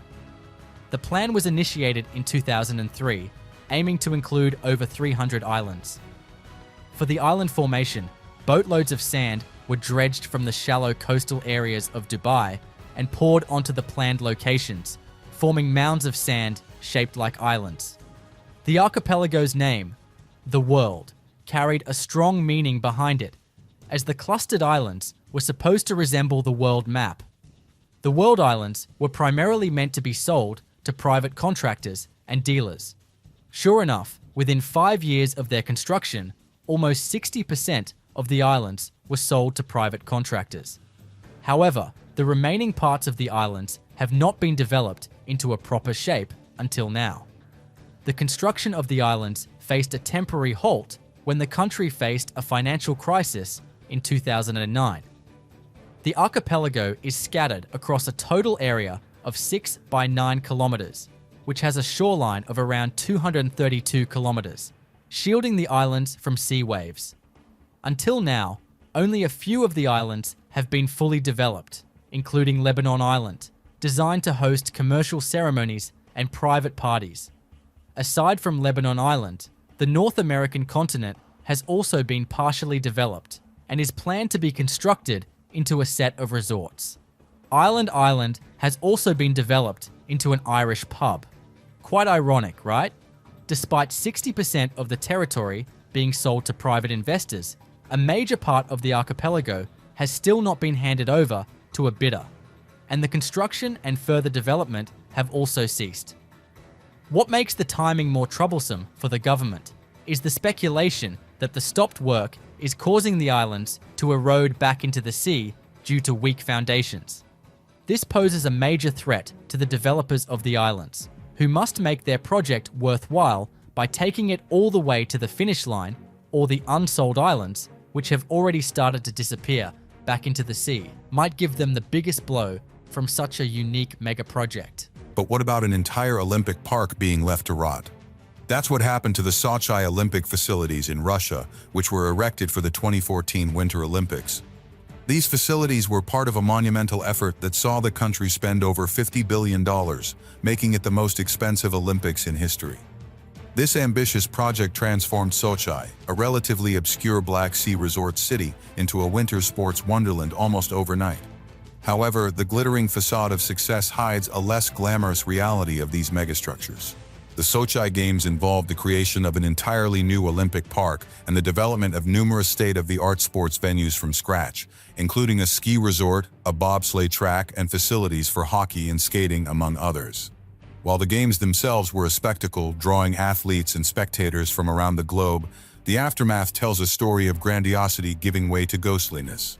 Despite promises of transforming the Olympic venues into bustling centers for sports and tourism, many of them have seen little use post-Olympics. The Adler Arena, once the heartbeat of speed skating events, was repurposed as an exhibition hall, an underwhelming fate for a facility that witnessed record-breaking performances. The Formula One Russian Grand Prix, hosted at the Sochi Autodrome within the Olympic Park, stands out as a notable exception. However, this race was last held in 2021 and shows no signs of returning to track either. The Rosa-Kuter Alpine Resort, though continuing to operate and even hosting some international competitions, struggles to attract the vast numbers of tourists initially anticipated. The maintenance costs for these colossal facilities are staggering, with the Russian government shouldering the financial burden to prevent total dereliction. Post-Olympics, the park and its surrounding facilities cost the Russian government an estimated $50 million annually in upkeep. Gross Dam in the United States is being expanded to nearly double its current capacity, making it one of the largest dam expansion projects in the country. The project involves raising the dam height by 131 feet, which will increase the reservoir's capacity from 42,000 acre-feet to 119 acre-feet. This expansion requires significant engineering and construction efforts, including the use of roller-compacted concrete to construct the new dam structure. The construction process begins with extensive site preparation, including the excavation of the existing dam and the construction of temporary diversion tunnels to redirect water flow. The diversion tunnels are critical to maintaining river flow and minimizing the impact on downstream ecosystems during construction. Once the site is prepared, the foundation is laid using high-strength concrete to ensure stability and durability. RCC is a type of concrete that is placed and compacted using earth-moving equipment, allowing for the rapid construction of large-scale concrete structures. The RCC is placed in layers, which are then compacted using vibratory rollers to ensure maximum density and strength. This method is highly efficient and allows for faster construction times compared to traditional concrete pouring methods. The use of RCC also reduces the amount of formwork required, as the concrete is placed in large quantities and compacted in place. This reduces the need for extensive scaffolding and supports, further speeding up the construction process. The construction of the new spillways and outlet works is also a critical component of the project, ensuring the safety and stability of the dam. The spillways are designed to handle extreme flood events, while the outlet works control the release of water for downstream use. The project also includes the installation of advanced monitoring systems to ensure the dam's safety and performance. These systems include sensors and instruments that monitor the dam's structural integrity, water levels, and environmental conditions in real time. The data collected is used to make informed decisions about dam operations and maintenance.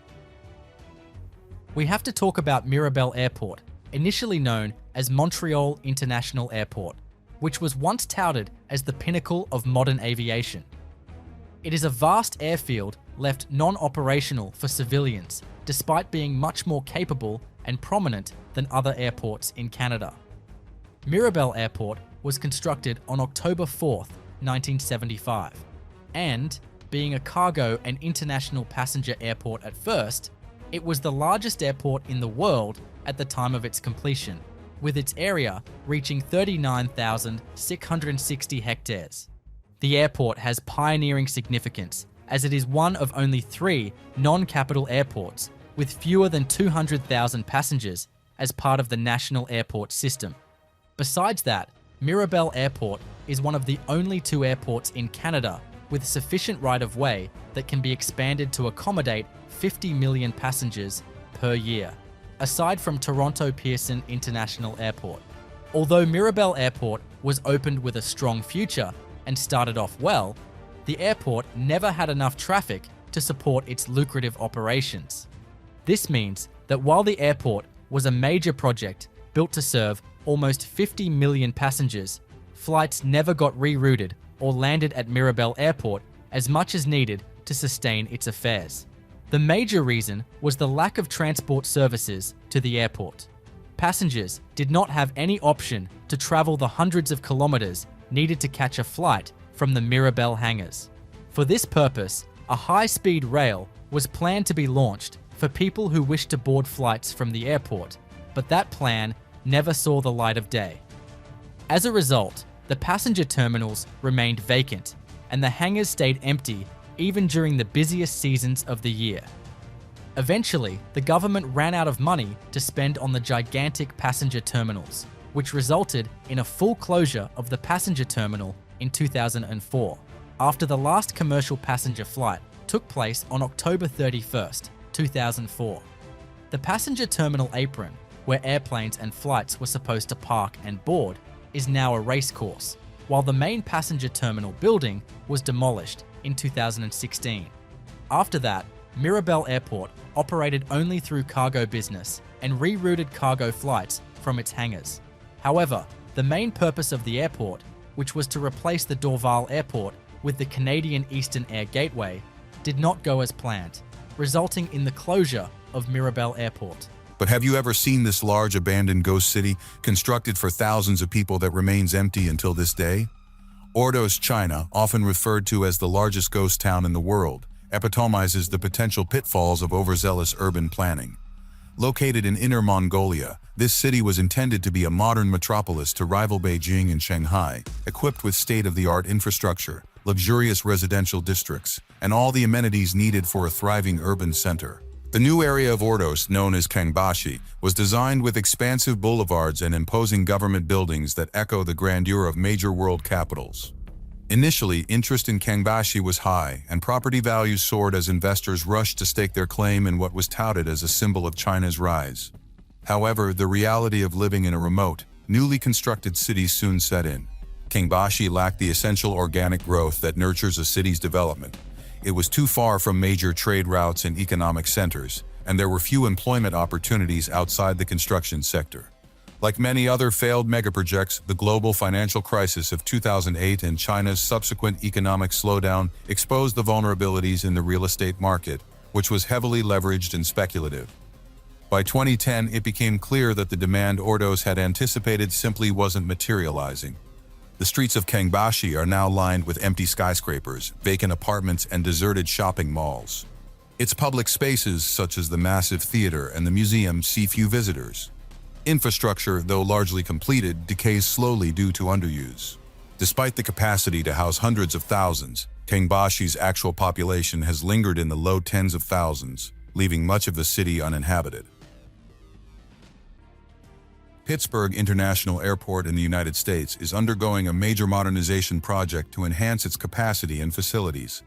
The project includes the construction of a new terminal, the expansion of existing terminals, and improvements to the airport's runways and taxiways. The construction process involves extensive use of precast concrete and steel structures to ensure rapid and efficient assembly.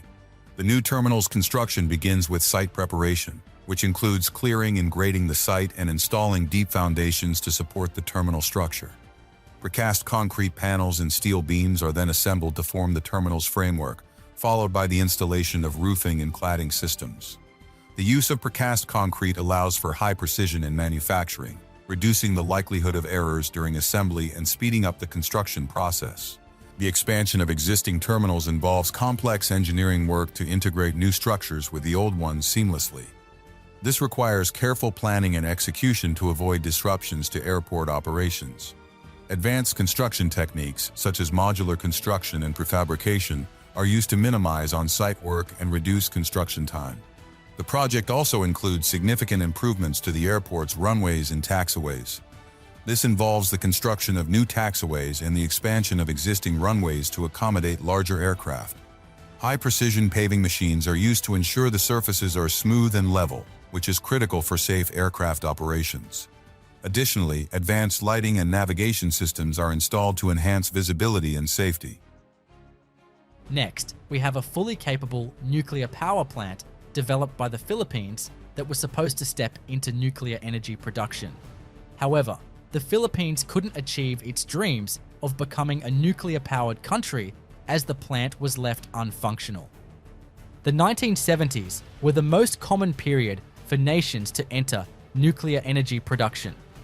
Among those nations, the Philippines also announced its first nuclear power plant in 1973, which was originally meant to cater to the country's power generation needs. Construction of the power plant started on the Bataan Peninsula, an isolated spot along the coast 100 kilometers west of Manila, Philippines. The plant's area was a 3.57 square kilometer government reservation at Napot Point in Barangay Nagbalayong, Morong, Bataan. The project kicked off 15 years prior to construction, with the creation of the Philippine Nuclear Program under the Philippine Atomic Energy Commission. In 1973, the martial law administrator and President Ferdinand Marcos announced the start of construction, after which a presidential committee was formed to monitor the progress of the plant. Little did the Philippines know that their initiative would be completed but rendered useless a few years later because of a global crisis. The construction proposals were also a tough step. The two proposals presented at the Presidential Committee's meeting sparked a controversial debate on whom to pick as the construction contractors between General Electric and Westinghouse Electric. On one hand, General Electric presented a detailed and elaborate project proposal demanding a $700 million budget, whereas Westinghouse Electric demanded a $500 million budget. However, their proposal remained void of any details or specifications regarding their methodology. So, the committee faced a quality versus price dilemma. After much consideration, the committee proposed General Electric for the job, but Marcos himself overruled their recommendation and the project was handed over to Westinghouse Electric. The construction proceeded at a slow pace, with many faults and incidents midway through the construction, resulting in a spike in investments of up to $1.2 billion, primarily due to the lack of planning and control by Westinghouse Electric. The road to completion was an extreme burden for the Philippine economy, where the power plant construction accounted for around 10% of the government's debt. The plant's construction faced a halt when the United States suffered from the 3 Mile Island accident in 1979.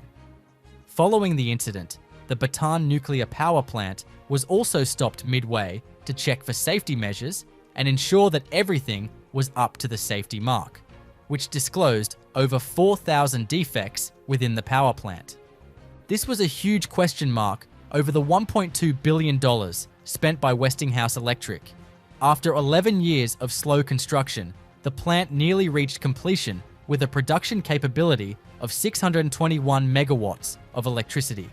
But the 1986 Chernobyl accident in Ukraine shook the world about how deadly a faulty nuclear plant's aftermath can be. After that, a swift decision overtook all nations working on nuclear power plants to halt their constructions. The Philippines suffered a massive $2.3 billion debt because of the Bataan nuclear power plant, which was repaid in pieces until 2007, almost 30 years after the plant's construction initiative. This makes the Bataan nuclear power plant one of the biggest energy projects in the world that went down the drain without returning anything of use. But what about a giant Olympic village that became completely useless today? The 2004 Athens Olympics were envisioned as a triumphant return of the modern games to their ancient birthplace. The city embarked on an extensive building spree ahead of the games, constructing new sports complexes and upgrading infrastructure at an estimated cost of over $11 billion. At their conclusion, the 24 games were considered a logistical success, having hosted 10,625 athletes, the largest number ever at the time. The event itself ran smoothly, but the problems began soon after the closing ceremony. Many of the Olympic venues quickly fell into disuse after the games ended. The once buzzing Olympic Village, the Canoe Slalom Center, and the baseball stadium are now in various states of decay. Lack of planning for post-Olympic use has resulted in these facilities resembling ghost towns, starkly illustrating the consequences of inadequate legacy planning. The financial repercussions of the Games were severe for Greece, a country that would soon find itself at the epicenter of the Eurozone financial crisis. The debt incurred from the Olympics added strain to the nation's already fragile economic condition. A 2013 report from the University of Oxford labeled the Athens Olympics as one of the most overt examples of poorly judged spending, noting that many of the facilities were built without any plans for future use. Despite the initial projections, visitor numbers to the Olympic venues post-games have consistently fallen short. For example, the Hellenico Olympic Complex, which cost hundreds of millions of euros to construct, attracted fewer than 100 visitors on some days in the years following the Olympics. Tarbela Dam in Pakistan is one of the largest earth-filled dams in the world, located on the Indus River. The dam stands at a height of 485 feet and creates a reservoir with a capacity of 11.62 million acre-feet. The construction of Tarbela Dam involved several significant engineering challenges, including the need to manage a large volume of water and the dam's foundation in a seismically active region. The construction process began with extensive site preparation, including the excavation of the dam foundation and the construction of diversion tunnels to redirect the river's flow. The foundation was reinforced with high-strength concrete and rock anchors to ensure stability and durability. The dam itself was constructed using earth and rock fill, with a central clay core to provide impermeability. The construction of the diversion tunnels involved the use of tunnel boring machines to excavate the tunnels through the surrounding mountains. These machines are capable of cutting through hard rock and soil, creating a smooth tunnel lining that minimizes water leakage. The TBMs were equipped with advanced sensors and monitoring systems to ensure precise alignment and minimize the risk of collapse. Once the foundation and diversion tunnels were complete, the dam's main structure was built using a combination of earth, rock, and concrete. The materials were placed in layers and compacted using heavy machinery to ensure maximum density and strength. The clay core was constructed in sections, with each section carefully compacted and tested for impermeability. The Tarbela Dam project also included the construction of a power plant at the base of the dam. This plant houses multiple hydroelectric turbines capable of generating 3,478 megawatts of electricity. The turbines are driven by water released from the reservoir, which flows through large penstocks and turns the turbine blades. The electricity generated is transmitted to the national grid through high-voltage transmission lines. Prepare to be stunned by one of the most jaw-dropping commercial failures in history, the New South China Mall. Presented as the ultimate entertainment and shopping destination, this colossal investment bled billions and left China's commercial sector with a ghost town instead of a thriving hub. The New South China Mall is the 5th largest shopping mall in the world by total area. It is located in the province of Dongguan, China. The mall is spread over a staggering area of 9.6 million square feet, which had a leasable area of 7.1 million square feet that could fit more than 2,350 stores on the premises. What makes it much more lucrative is that the mall has 7 zones modeled and themed according to international cities, nations, and regions.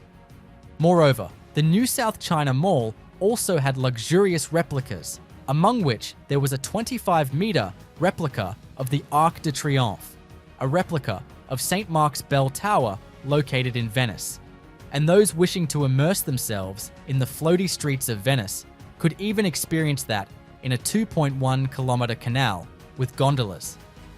The New South China Mall was a construction project of Dongguan Sanyuan Yinghui Investment and Development, a company originally founded by Hu Guirong. However, a significant part was transferred to the founders' group, which granted them an authoritative position on the project. The mall was completed and opened in 2005. However, the luxurious shopping mall faced an astounding shortage of merchants and businesses, as it remained without any merchants or commercial investors opening their stores in the mall for more than a decade. Although large areas of the mall were full of shops, restaurants, and entertainment venues, after various modifications to the mall, according to a report by CNN in 2015, most parts of the mall still remained vacant, which presented a really void image of the shopping mall. After almost 15 years, the mall finally started to glow and prosper when reports started claiming that 91% of the area was glimmering with businesses and shops that were open to the people, increasing the popularity and traffic through the region. In addition to the merchants and stores, the mall also offered some pretty captivating entertainment facilities, such as an IMAX cinema, a theme park, and a marine mammal park, which showcased some of the largest and rarest marine life in the oceans. The long years of customer and merchant drought finally ended in 2020 when China Times claimed that the 91% mall occupancy would soon increase to 98% in the coming year. But the latest footage still shows large parts of the mall left unoccupied and vacant, making it one of the most costly mega projects globally with too little to produce. But what about an entire failed eco-city? Dongtan Eco-City on Chongming Island in Shanghai, China, was once hailed as a pioneering venture. Planned as the world's first eco-city, Dongtan was ambitiously projected to house up to 500,000 people by 2050, creating a green and self-sustaining urban environment.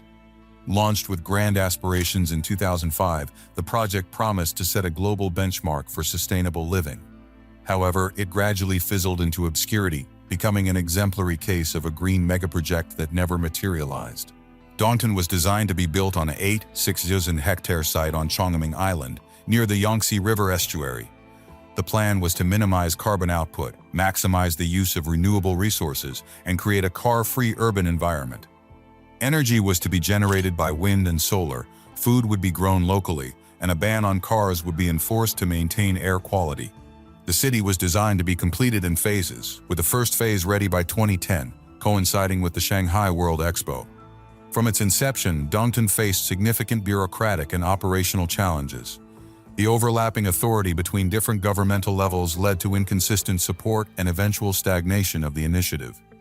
The eco-city's ambitious scope required seamless coordination between numerous governmental and private stakeholders, but that coordination was severely lacking. Moreover, allegations of corruption involving key project leaders further tainted the venture. The arrest of Shanghai's party secretary on unrelated corruption charges in 2006 sent ripples through the political landscape that paralyzed progress. As the years passed, the initial groundwork that had begun on Dongtan stalled indefinitely. By 2010, the site remained largely agricultural land, with only sporadic developments hinting at the grand urban plans once envisioned. Despite China's rapid urbanization, which sees millions of rural residents moving to cities, Dongtan would have been one of the few urban projects globally to integrate ecological principles from the ground up, rather than as an afterthought. Old Oak Common Station in the United Kingdom is a key component of the High Speed 2 project, envisioned to become a major rail interchange. This station is designed to integrate HS2 with the existing Crossrail and Great Western Main Line, making it a significant node in London's transport network. The construction involves several sophisticated engineering challenges and innovative construction methods. The project primarily utilizes the cut and cover technique for constructing the underground sections. This method begins with the excavation of a large trench, which is then lined with concrete to form the walls and base of the station. The structure is built within this trench before it is covered over again. This approach minimizes the impact on the surrounding urban environment and reduces the need for extensive tunneling. The excavation alone is a massive undertaking requiring the removal of thousands of cubic meters of earth, which is then transported away from the site. Construction at Old Oak Common involves significant use of prefabricated elements and modular construction techniques. Prefabrication allows various components of the station, such as platform sections, staircases, and wall panels, to be manufactured off-site in controlled conditions. These components are then transported to the site and assembled, which improves quality control and speeds up the construction process.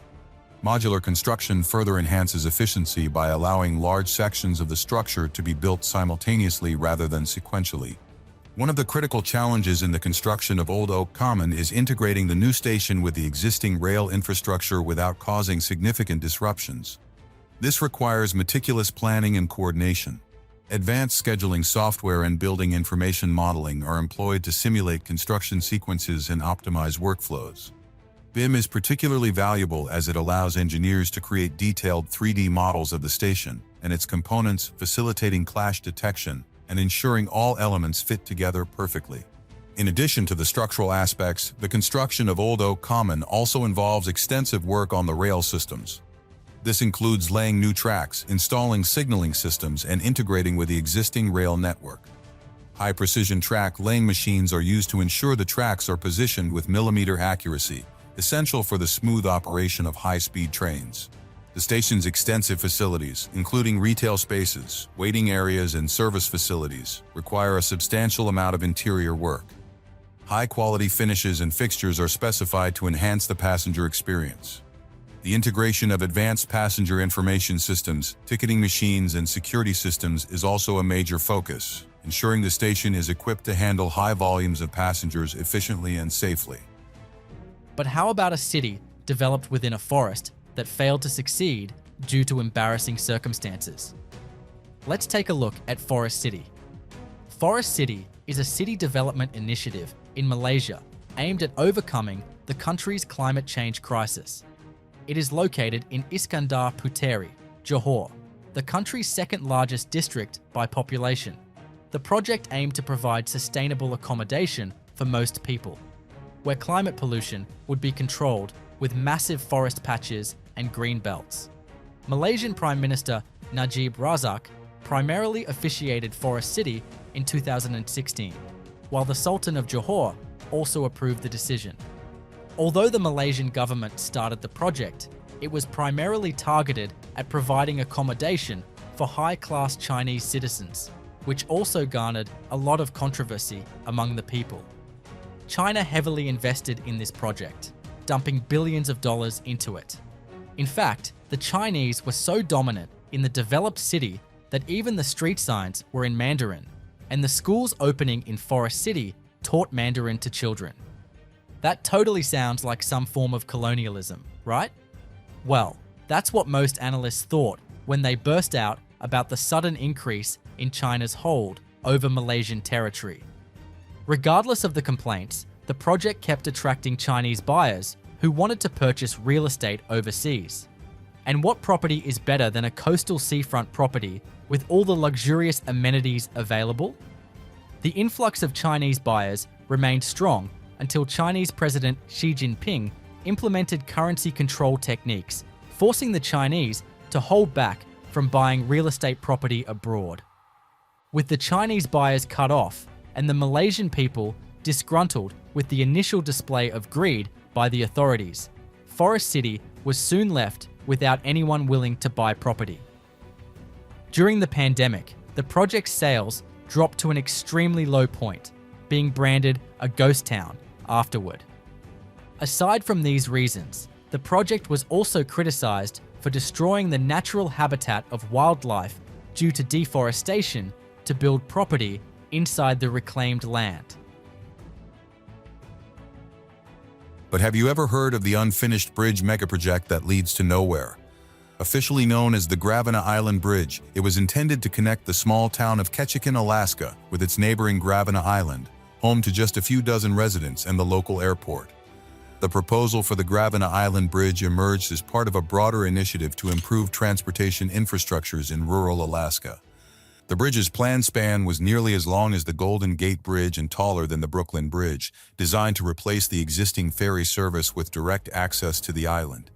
The project was slated to cost approximately $398 million, with a significant portion coming from federal earmarks, including $223 million facilitated by Alaska's congressional delegation.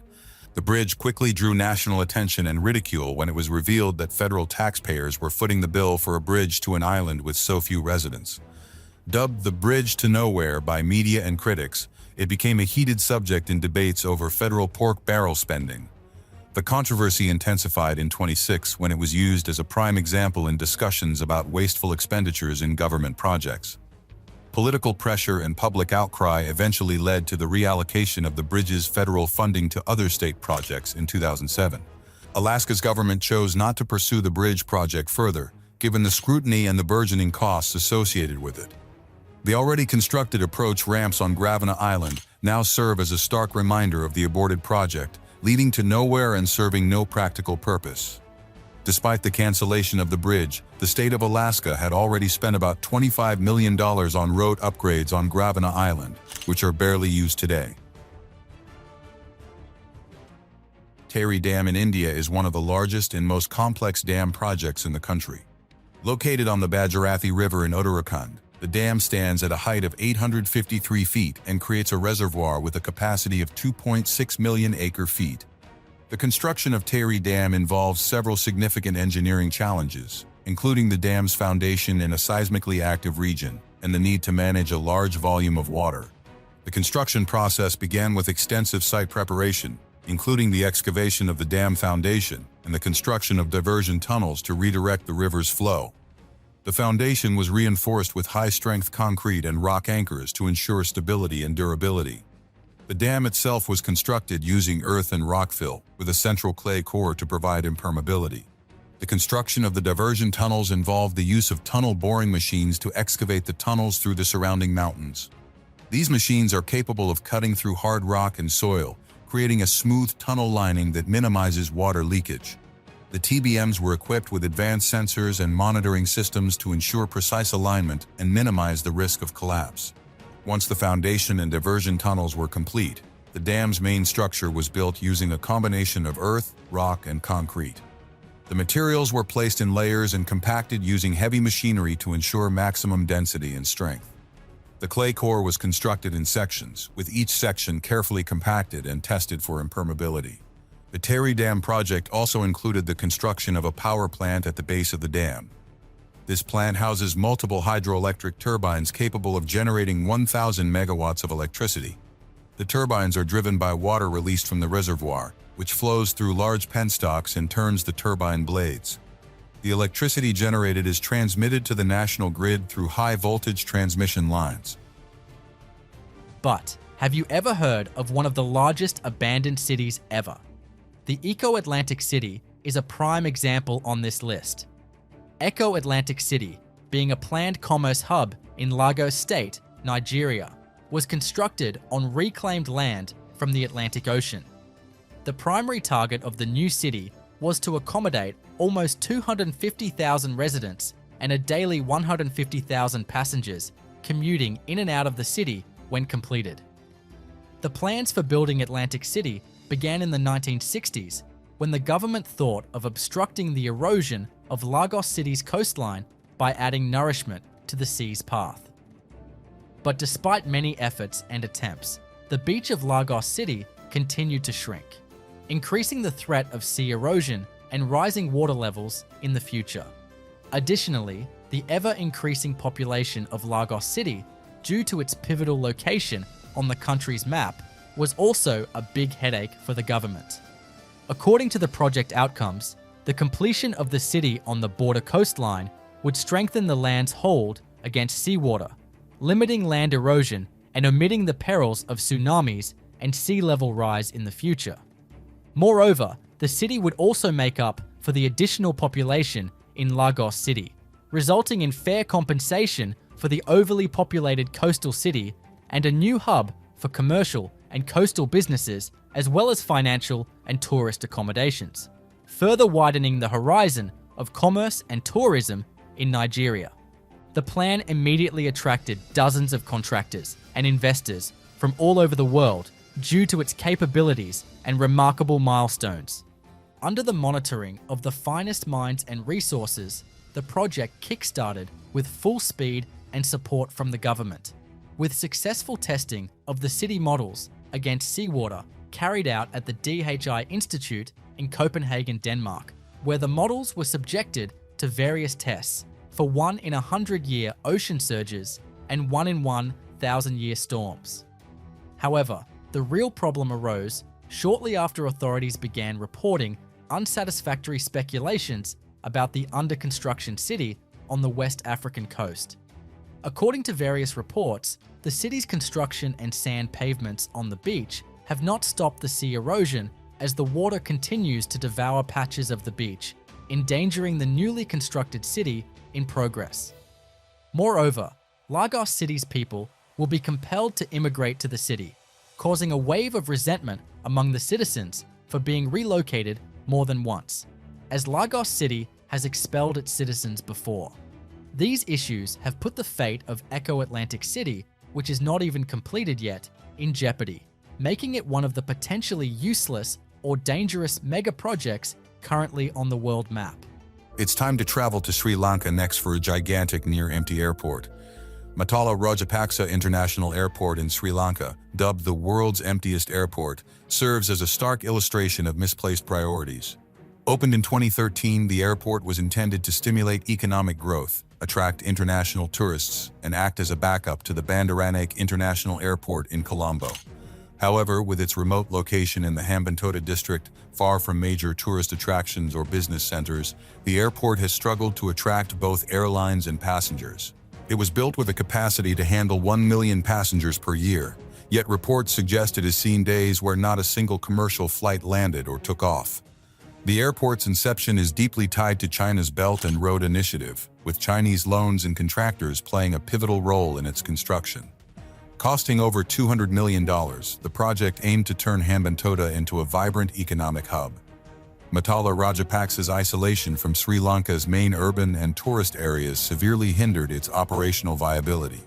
The airport is approximately 250 kilometers away from Colombo, a fact that deterred both international airlines and passengers who preferred the more accessible Bandaranaike International Airport.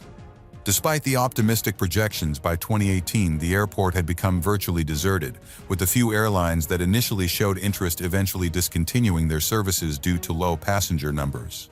The airport has not been without its unique uses though.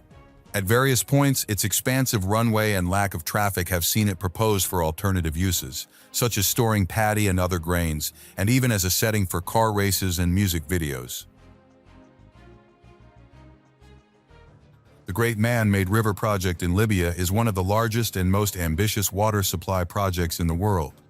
The project involves the construction of a vast network of underground pipelines and reservoirs to transport water from aquifers deep in the Sahara Desert to the coastal cities of Libya. The construction of the Great Man-Made River Project involves several significant engineering challenges, including working in a remote and arid environment with limited infrastructure. The construction process begins with extensive surveying and land acquisition to establish the route of the pipelines. This is followed by large-scale excavation work, which involves the use of heavy machinery such as bulldozers, excavators, and dump trucks to remove vast quantities of earth and rock. The pipelines are constructed using reinforced concrete and steel, which provide durability and strength. The construction of the pipelines involves the use of advanced welding and coating techniques to ensure the joints are secure and the pipes are protected from corrosion. The pipes are laid in trenches, which are then backfilled with soil to provide additional support and protection. The project also includes the construction of large reservoirs and pumping stations to store and transport the water. The engineering challenges of the Great Man-Made River Project include dealing with harsh environmental conditions, such as extreme temperatures and arid landscapes. Construction crews must work in difficult conditions, often facing temperatures exceeding 120 degrees Fahrenheit. Additionally, the remote location of the project requires the establishment of temporary construction camps and logistical support to provide essential services to the workers. Advanced surveying and mapping technologies are used to plan the pipeline routes and ensure precise alignment and gradient. This ensures that water flows smoothly through the pipelines and reaches the intended areas without excessive energy loss. The use of GPS and drone technology allows engineers to monitor progress and make real-time adjustments to the construction process. Moving away from Canada, let's check out the abandoned Sheffield ski village, located in the United Kingdom. Opening in 1988, this facility was one of the largest artificial ski resorts in Europe, offering skiing, snowboarding, and tobogganing across its expansive site that included a main slope, a nursery slope, and freestyle areas. In its heyday, Sheffield Ski Village drew crowds from across the country, nurturing a generation of winter sports enthusiasts and even producing Olympians like James Woods. At its peak, Sheffield Ski Village boasted over 30,000 visitors a year and was integral in promoting winter sports among the British youth. However, the facility's fortune began to decline in the 2000s. The reasons for the ski village's downfall are multifaceted. Primarily, it suffered from chronic underinvestment. While the allure of artificial slopes in a country known for mild winters was clear, the financial backing did not keep pace with the facility's maintenance needs. The equipment and infrastructure aged, lessening the site's appeal compared to newer, more modern facilities. And on top of that, disaster struck in 2012 when a massive fire ravaged the ski village, destroying the main building and several slopes. Despite initial promises to rebuild, subsequent smaller fires and continued vandalism completely devastated the remaining structures, making any potential recovery efforts economically unfeasible. Today, the site of Sheffield Ski Village is a desolate landscape, frequented more by urban explorers and graffiti artists than by sports enthusiasts. Etihad Rail in the United Arab Emirates is a major infrastructure project aimed at creating a national railway network to connect the country's key cities and industrial centers. The project involves the construction of new railway tracks, the creation of new stations, and the integration of advanced signaling and communication systems. The construction process involves several significant engineering challenges, including working in a desert environment and integrating with existing transport infrastructure. The construction process begins with extensive site preparation, including the clearing and grading of the site and the installation of deep foundations to support the new railway tracks. The tracks are constructed using high-quality steel rails and reinforced concrete sleepers, which provide durability and stability. The construction process also involves the installation of advanced signaling and communication systems to manage train movements and ensure passenger safety. The construction of new stations involves the use of high-quality materials and modern design principles to create comfortable and efficient passenger facilities. The stations are equipped with advanced ticketing systems, passenger information displays, and security systems to enhance the passenger experience. The integration of green spaces and public art also contributes to the aesthetic appeal of the stations. The project also includes the construction of maintenance depots and freight terminals to support the operation of the railway network. These facilities are equipped with advanced machinery and equipment to ensure the efficient maintenance and operation of the trains. The construction of these facilities involves the use of high-quality materials and modern construction techniques to create durable and efficient structures. The engineering challenges of the Etihad Rail project include dealing with harsh environmental conditions, such as extreme temperatures and sandstorms. Construction crews must work in difficult conditions, often facing temperatures exceeding 120 degrees Fahrenheit. Additionally, the remote location of some sections of the railway requires the establishment of temporary construction camps and logistical support to provide essential services to the workers. Advanced surveying and mapping technologies are used to plan the railway routes and ensure precise alignment and gradient. This ensures that trains can travel at high speeds and reach their destinations efficiently. The use of GPS and drone technology allows engineers to monitor progress and make real-time adjustments to the construction process. Let's travel to Thailand next, where a gigantic unfinished skyscraper sits without any purpose whatsoever, called the Sathorn Unique Tower. Known locally as the Ghost Tower, this 49-story skyscraper was meant to be a luxurious residential complex offering panoramic views of the bustling city and the meandering Chao Phraya River. However, its skeletal frame now stands as a stark symbol of economic failure and architectural hubris.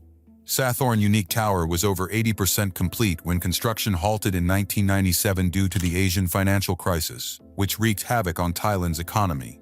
The crisis led to severe devaluation of the Thai baht, causing funding to dry up and leaving the tower in its now infamous abandoned state.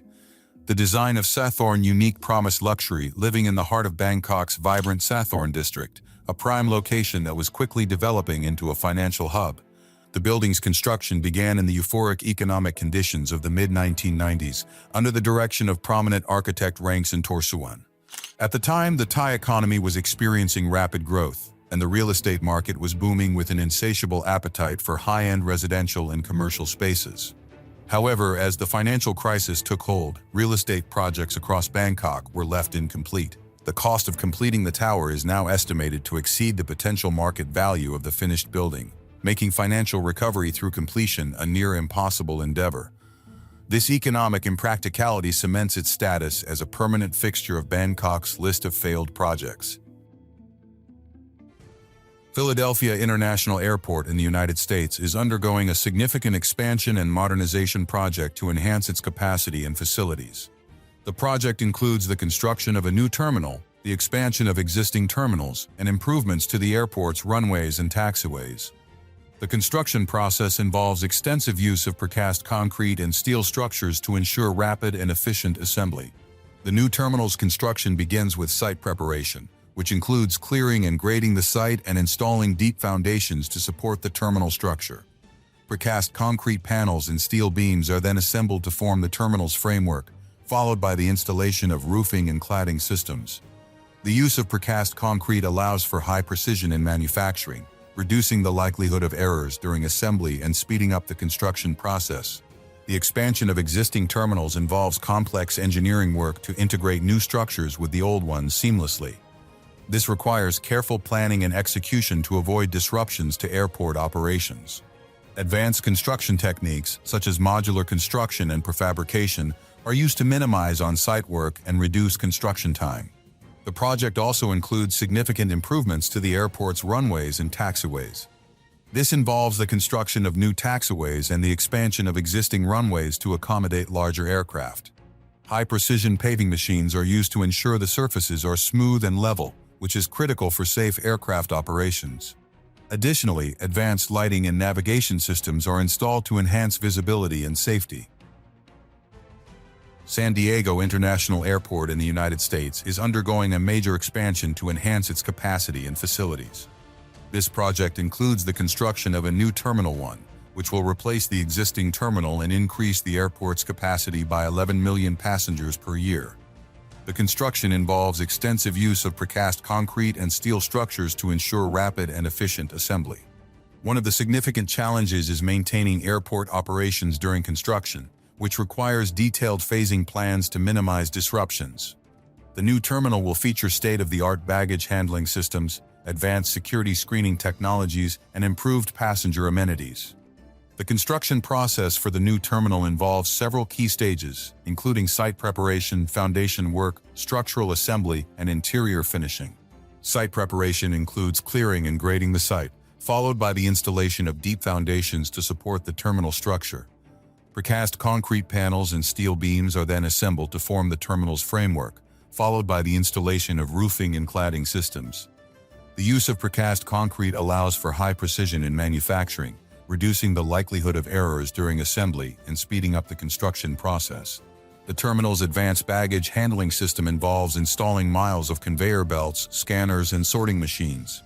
These systems are designed to handle thousands of bags per hour with high accuracy, ensuring that passengers' luggage is efficiently processed and delivered.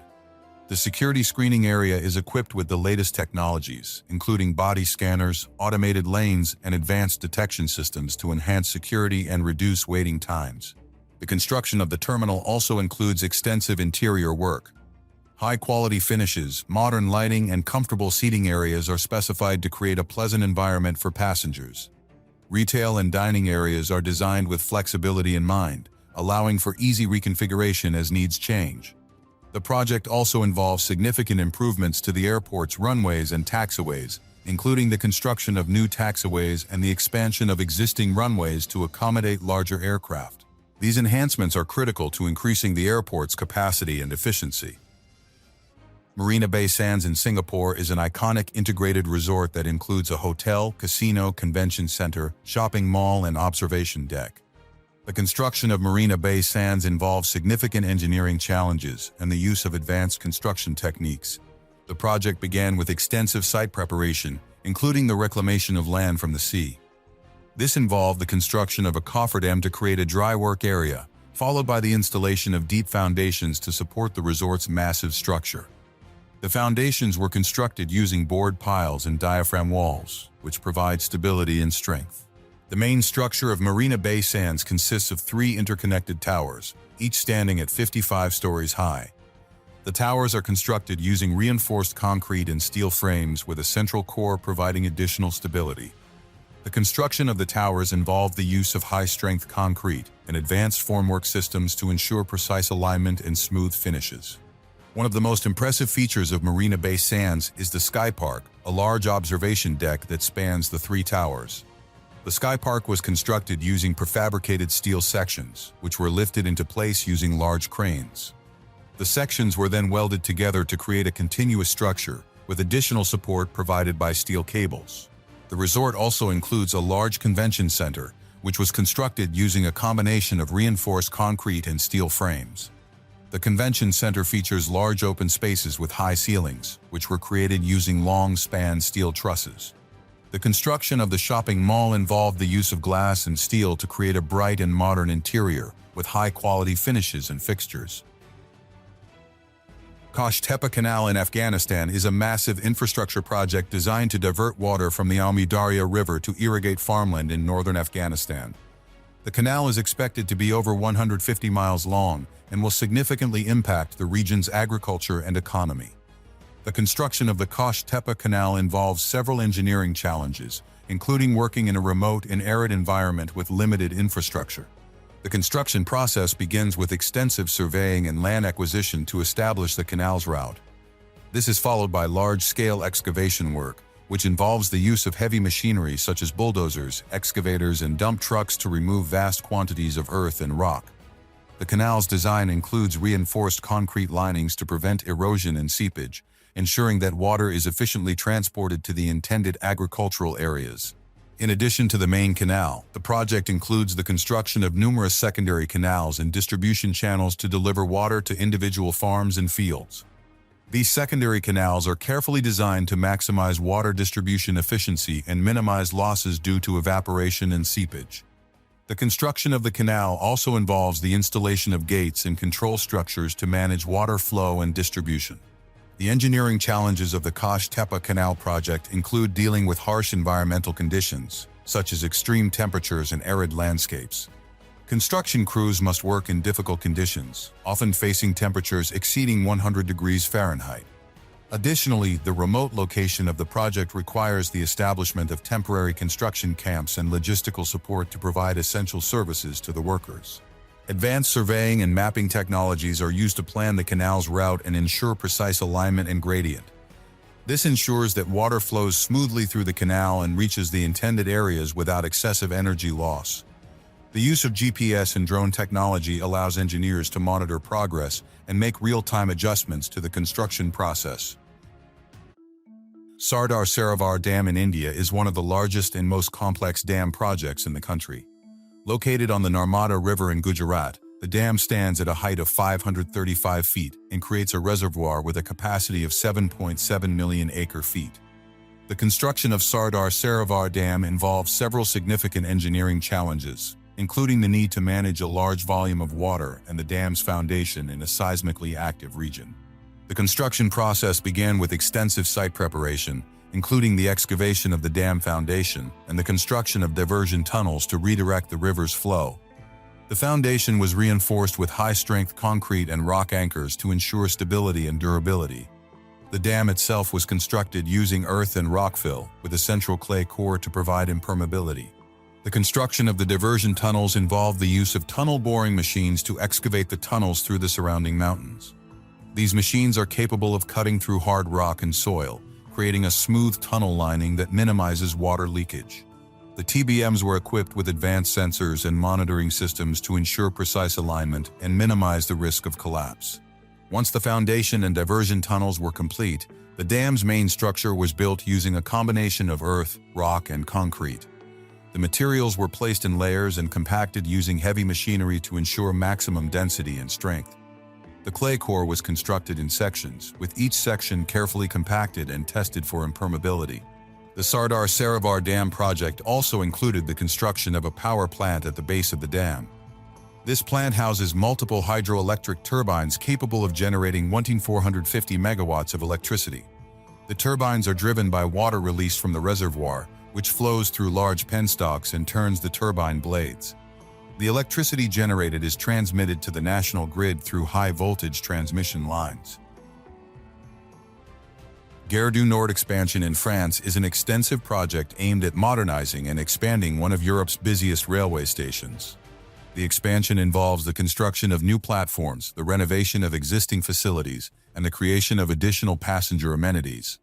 The project is designed to accommodate the growing number of passengers and improve the overall efficiency of the station. The construction process for the Gare du Nord expansion begins with site preparation and the demolition of existing structures to make way for the new platforms. This is followed by the excavation of the new platform areas and the installation of deep foundations to support the station's expanded structure. The use of advanced excavation techniques, such as diaphragm walls and secant piles, ensures the stability of the surrounding soil and minimizes the risk of settlement. The new platforms are constructed using reinforced concrete and steel beams, providing a strong and durable foundation for the station's operations. The platforms are designed to accommodate high-speed trains, with precise alignment and level surfaces to ensure smooth boarding and disembarking. The construction process also involves the installation of advanced signaling and communication systems to manage train movements and ensure passenger safety. The renovation of existing facilities includes the upgrading of waiting areas, ticketing offices, and retail spaces. High-quality finishes and modern amenities are specified to enhance the passenger experience. The station's historical architecture is preserved and integrated with the new construction, creating a seamless blend of old and new. Let's travel over to Virginia, where one of the largest infrastructure projects in the history of the United States is underway: the Hampton Roads Bridge Tunnel Expansion. This $3.8 billion project aims to alleviate congestion on one of the busiest sections of Interstate 64.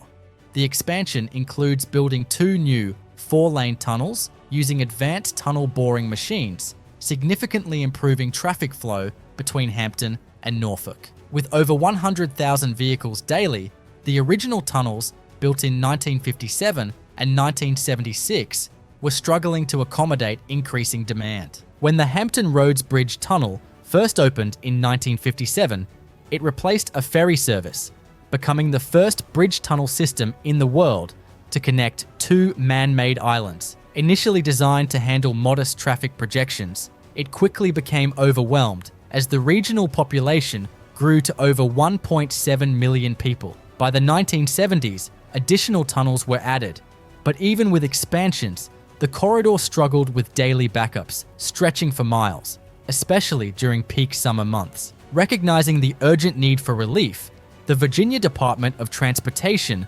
launched this ambitious expansion project. This project involves the widening of nearly 10 miles of I-64, adding new high-occupancy toll lanes, and the construction of a new pair of bored tunnels beneath the Hampton Roads waterway. This will increase the capacity from 4 to 8 lanes, easing congestion, improving safety, and enhancing regional connectivity. It includes 27 bridge replacements and widenings, geotechnical enhancements, drainage systems, environmental compliance measures, and advanced intelligent transportation systems for traffic management. One key feature of this project is the use of a massive tunnel boring machine, affectionately nicknamed Mary. Launched from the South Island, Mary is tasked with excavating 2 parallel tunnels, each about 8,000 feet long, and positioned 150 feet below the water surface. The tunneling process involves an intricate sequence. Mary bores to the North Island, then undergoes a 4-month turnaround before digging the second tunnel back to the South Island. The tunnels are designed to withstand extreme weather conditions, making them resilient against the unpredictable climate of Virginia. Construction began in 2020, with completion expected by the end of 2025. One of the twin tunnels is nearing completion, with traffic flow tests scheduled later this year. Crews are now focusing on finalizing structural reinforcements and integrating smart traffic management systems.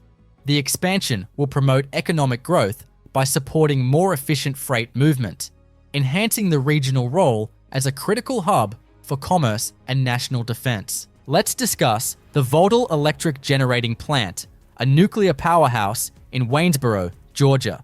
Located in Burke County, this colossal power facility is the largest nuclear power plant in the United States, boasting a staggering 4,536 megawatts of generating capacity. Named after Alvin Vogtle, a former chairman of Alabama Power and Southern Company, the journey of this plant began in the late 1970s. Units 1 and 2, featuring Westinghouse pressurized water reactors with General Electric steam turbines, were completed in 1987 and 1989, respectively. These units, with a combined capacity of 2,430 megawatt, have powered millions of homes, supported by 500 48-foot-tall cooling towers that dominate the Georgia skyline. In 2009, the Nuclear Regulatory Commission extended their operational licenses through 2047 and 2049, ensuring their role in the energy grid for decades to come. However, the most ambitious phase of the history of Vogtle began with the addition of Units 3 and 4. Utilizing the cutting-edge Westinghouse AP1000 reactor technology, construction kicked off in 2009 with expectations of timely completion. Yet, the project faced significant hurdles, delays, cost overruns, and even the bankruptcy of Westinghouse in 2017. Originally estimated at $14 billion, costs skyrocketed to over $34 billion by 2023, making it one of the most expensive nuclear projects in US history. Despite these challenges, Unit 3 achieved commercial operation in July 2023, marking the first new nuclear reactor in the US in over 30 years. Once completed, it will provide reliable, carbon-free electricity to about 1 million homes and businesses. Unit 4 followed closely, entering operation in April 2024. Together, they added more than 2,200 megawatts of clean energy to the grid. The construction employed advanced techniques, including modular construction, where massive prefabricated sections were assembled off-site and transported for installation. This method aimed to reduce costs and improve efficiency, though execution proved complex. Currently, the site is bustling with cranes towering over reactor domes, massive cooling towers rising into the sky, and specialized equipment for handling nuclear materials. Robotics play a significant role in ensuring precision during the reactor assembly. Full commercial operations are expected by the end of the year, marking a historic milestone for nuclear energy in the United States. But just wait until you hear about the Upper Ohio River Navigation Project in Pennsylvania. With a $2.7 billion investment, this U.S. Army Corps of Engineers project aims to replace and modernize outdated locks and dams, ensuring smooth navigation along the Ohio River. The project focuses on Emsworth, Dashields, and Montgomery locks and dams, originally built between the 1920s and 1930s. These facilities are the oldest and smallest lock chambers in the entire Ohio River navigation system and have long outlived their intended service life. The original locks and dams were constructed to support the booming industrial age, facilitating the transportation of goods like coal, steel, and raw materials. However, over the years, structural fatigue and design limitations became glaring issues. The facilities were not built with modern materials like air-entrained concrete, making them vulnerable to weather-related deterioration. Although temporary rehabilitations were carried out in the 1980s and 1990s, these were mere stopgap measures designed to extend the lifespan of the locks for an additional 25 years. By 2010 to 2015, the extended service periods had expired, leaving the structures susceptible to failure. The Upper Ohio Navigation Project aims to replace the outdated auxiliary lock chambers, which measure 56 feet wide by 360 feet long, with new 110-foot wide by 600-foot long lock chambers at each site. This size upgrade will allow the locks to accommodate larger, modern towboats without the need for time-consuming double locking. This has previously caused delays and accelerated wear and tear on the infrastructure. The new lock chambers will serve as the main locks, vastly improving operational efficiency and reducing transportation costs for industries reliant on the river. This is critical for the Pittsburgh regional economy, where river navigation supports industries like coal, steel, and manufacturing. Construction began with preparatory contracts awarded in 2020, and major contracts for the Montgomery Locks and Dam were scheduled for 2024. The project utilizes advanced lock extension technology along with modern concrete reinforcement techniques to ensure durability. The new locks will be larger, allowing for the passage of bigger barges and reducing wait times. The project also includes environmental mitigation measures to protect aquatic ecosystems. Fish passages and habitat restoration projects are integrated into the design to protect local wildlife. The design also incorporates energy-efficient systems to minimize the environmental impact. By 2030, the upgraded navigation system will be fully operational, ensuring the Ohio River remains a vital transportation corridor for generations to come. But next up, we have to talk about the new Albany Energy Center in Ohio, a state-of-the-art facility revolutionizing energy production. The idea for the New Albany Energy Center was born out of necessity. New Albany is strategically located in central Ohio, providing easy access to major population centers in the eastern US, including Chicago, New York, and the South. This makes it an ideal location for data centers serving a wide geographic area. This $1.5 billion natural gas-fired power plant is designed to meet the surging energy demands driven by the rapid growth of AI data centers. With tech giants like Amazon, Microsoft, Meta, and Google expanding their data center operations in Ohio, energy demand in the region has skyrocketed. The traditional grid, already strained by increasing consumption, simply couldn't keep up with the massive requirements of these hyperscale data centers.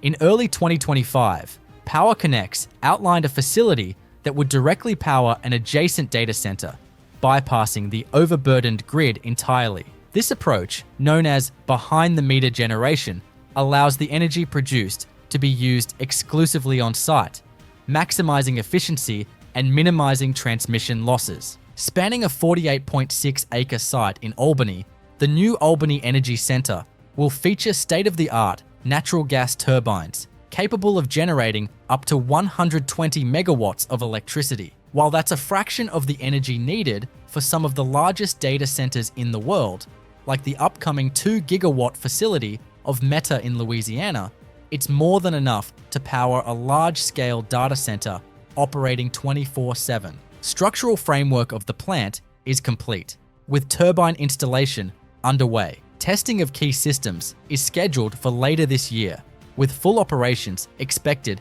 in early 2026. The project will employ advanced combined cycle gas turbine technology, which captures waste heat from the initial power generation process to produce additional electricity. This will enhance energy efficiency and reduce carbon emissions. Data centers are also implementing water conservation measures to minimize their water usage and protect local resources. Ohio has become a hotspot for data center development, with over $23 billion committed by Amazon alone. This boom has placed immense pressure on AEP Ohio, the regional utility provider, which reported receiving requests for an astounding 30 gigawatts of service. Recognizing the strain on the grid, developers are taking matters into their own hands, building dedicated power plants to support their energy-hungry operations. Next up is the John Glenn International Airport overhaul, a $2 billion upgrade that will transform air travel experience in Ohio, Columbus.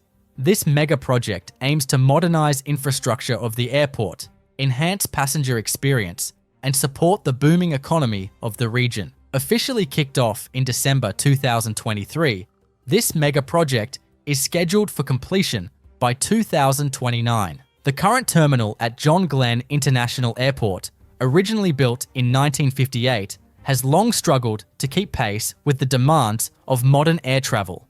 With passenger numbers surging to over 8.7 million travelers passing through John Glenn and nearby Rickenbacker airports in 2023, there was an urgent need to expand and upgrade the facilities. The new terminal is designed to handle up to 13 million passengers annually, ensuring Columbus remains competitive as a key business and tourism destination. The project is being overseen by Hensel Phelps, a construction management firm renowned for handling complex infrastructure projects. The new terminal will rise on the site of an existing parking lot south of International Gateway, with easy access from Interstate 670. This strategic placement will streamline traffic flow and improve connectivity for travelers. Key features of the new terminal include 36 gates, including 2 dedicated international gates for expanded global connectivity. There is a centralized security checkpoint near the entrance, built to enhance efficiency and reduce wait times. Pedestrian bridge connects the terminal to a new ground transportation center, rental car facility, and a 5,000 space parking garage. Them a light-filled marketplace showcasing local food, beverage, and retail options, creating a vibrant, welcoming atmosphere for travelers. Architecturally, the terminal will boast a modern entry canopy, sleek concourses, and spacious curbside levels for separate arrivals and departures, easing congestion. New passenger terminals with advanced security checkpoints, spacious waiting areas, and modern amenities. The design emphasizes natural lighting and open spaces for a more pleasant travel experience. Currently, the site is occupied with heavy-duty cranes, turbine assembly equipment, and precision piping systems. Advanced control systems are being installed to ensure optimal plant performance. The runway upgrades are on schedule, and this one is expected to be fully operational by 2027. But the project hasn't been without controversy. Prolonged negotiations between local trade unions and the airport authority delayed initial progress.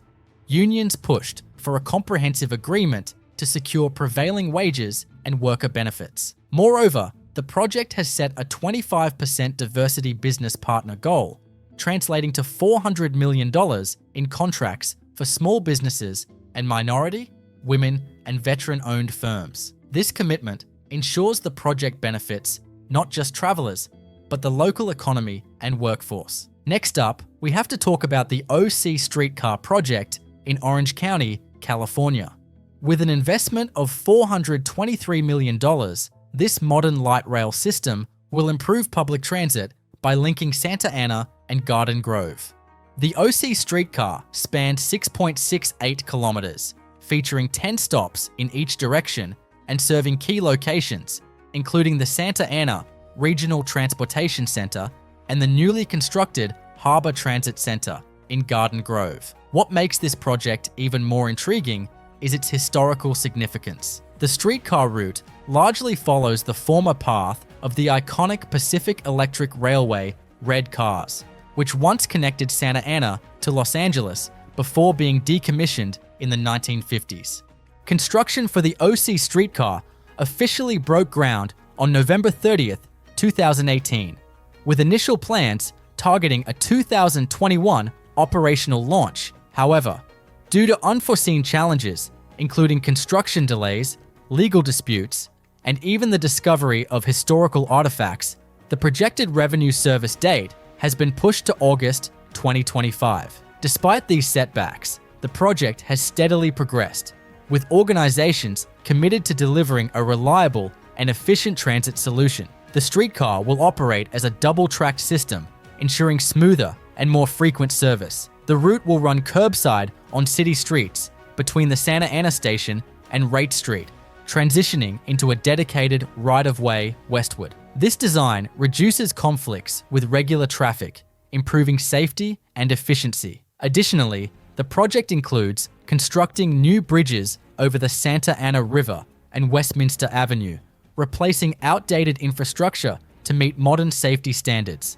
The OC streetcar will deploy 8 Siemens S700 light rail vehicles, known for their energy efficiency and capacity to accommodate up to 180 passengers per car. These vehicles will be powered by overhead electric lines operating at 750 volts direct current, reinforcing the project's commitment to sustainability. Service is expected to run from 6 a.m. to 11 p.m. on weekdays, with extended hours on weekends, ensuring accessibility for both daily commuters and leisure travelers. The project also includes pedestrian-friendly infrastructure, bike lanes, and green spaces along the route. This modern transit system will significantly improve access to major employment hubs, including the Santa Ana Civic Center, which houses over 38,000 jobs, and provides seamless connections to 18 existing bus lines and Metrolink stations. Projections estimate daily ridership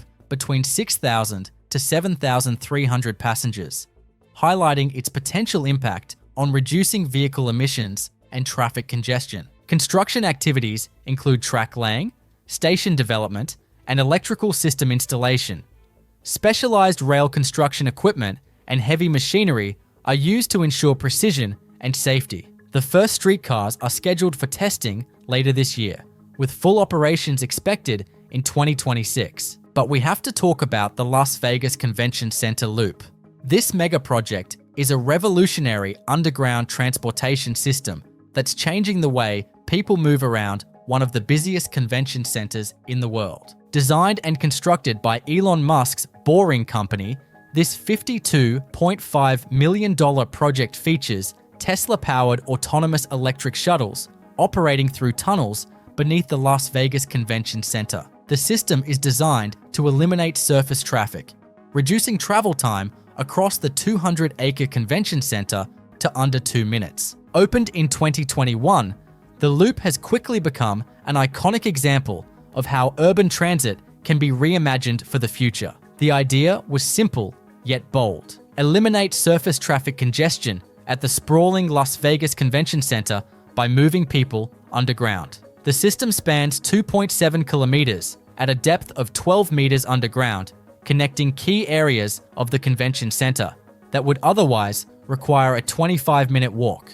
Instead, the loop shuttles passengers between stations in just under 2 minutes, using Tesla Model 3 electric vehicles. Initially driven by human operators, these cars are set to become fully autonomous in the future, enhancing efficiency and safety. State-of-the-art electric vehicles, LED-lit tunnels, and advanced traffic management systems ensure a smooth, safe, and futuristic travel experience. The initial phase of the LVCC loop was built using a now-legacy tunnel boring machine named Godot. For expansions of the loop, the Boring Company has employed its next-generation tunnel boring machine, Prufrock. This machine is designed to be even faster and more efficient than its predecessor, with features like continuous tunnel lining and the ability to launch directly from the surface, eliminating the need for large entry and exit pits.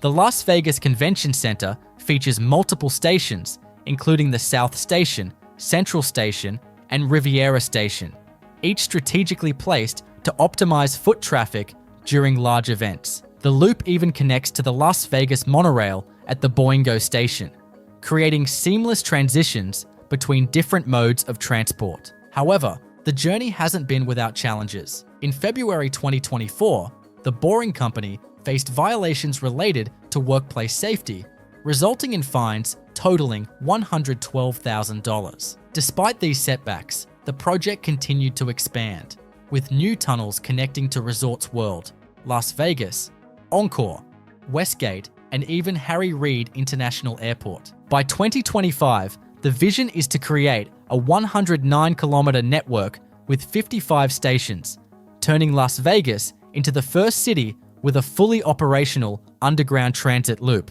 Let's travel over to Nashville, Tennessee, where a $1.4 billion modernization plan is revamping the Nashville International Airport. BNA has seen exponential growth over the years, becoming one of the fastest growing airports in North America. After completing the BNA vision, a $1.5 billion expansion, airport planners quickly launched the New Horizon plan to keep up with the thriving economy, music scene, and growing population of Nashville. Scheduled for completion in 2028, the project aims to position BNA as a premier international hub, ready to serve an estimated 35 million passengers annually by 2034. The New Horizon plan includes the extension of Concourse D, the reconstruction of Concourse A, significant upgrades to terminal area roadways, and a state-of-the-art baggage handling system. The Concourse D section will add 5 new gates with modern amenities, including an open-air terrace and a restaurant shaped like a vinyl record, which is a tribute to the rich musical heritage of Nashville. The terrace will overlook the city skyline, becoming a signature feature of the airport. Concourse A will be replaced by a larger 16-gate concourse, enhancing capacity for domestic and international flights. A new, advanced system will sort luggage by flight, speeding up security inspections and ensuring faster delivery of bags to and from aircraft. To ease congestion, the Tennessee Department of Transportation is relocating Donaldson Pike eastward. This critical move will improve traffic flow around the airport and its parking structures. Construction is led by Hensel Phelps, utilizing 3,500 cubic yards of concrete annually, specialized lifts, and curved materials to fit the unique architectural designs. The project also incorporates electrochromic glass, which adjusts its opacity to regulate light and temperature, improving energy efficiency. Challenges include managing airfield safety, especially crane operations near active runways, and the daily removal of 600,000 cubic yards of rock from excavation sites, which will be repurposed for future developments. The project employs heavy-duty cranes, concrete pumps, and modular construction techniques to build the new terminal and concourses. Advanced project management software is used to coordinate construction activities and minimize delays. Environmental safeguards are in place to protect local ecosystems and reduce noise pollution. The first gate of Concourse D is expected to open by March 2025, with the entire section ready by July 2025. Once completed, the expanded airport will serve as a gateway to Nashville, supporting the continued growth and development of Nashville. Let's move over to the Spring District development in Bellevue, Washington, a $2.3 billion urban transformation project. The roots of the Spring District trace back to the early 2000s when the Bell Red Corridor, a stretch of land primarily dedicated to light industry and warehouses, was identified as a key area for urban redevelopment.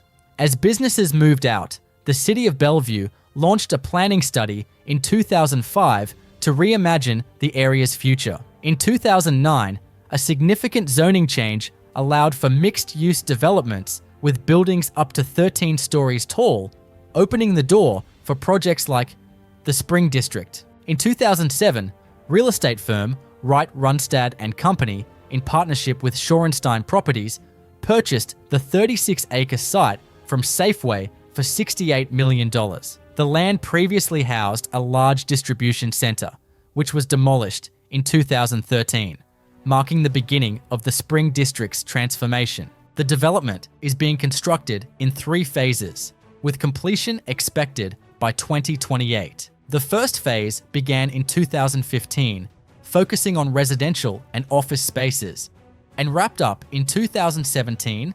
The second phase, initiated in 2016, added more commercial buildings, while the third phase, currently underway, includes additional residential units, office spaces, and a hotel. NBBJ is the master planner and architect behind the project, drawing inspiration from Portland's vibrant Pearl District. The design emphasizes sustainability, green spaces, pedestrian-friendly pathways, and seamless integration with public transit. The project employs large-scale cranes, advanced HVAC systems, and eco-friendly construction materials.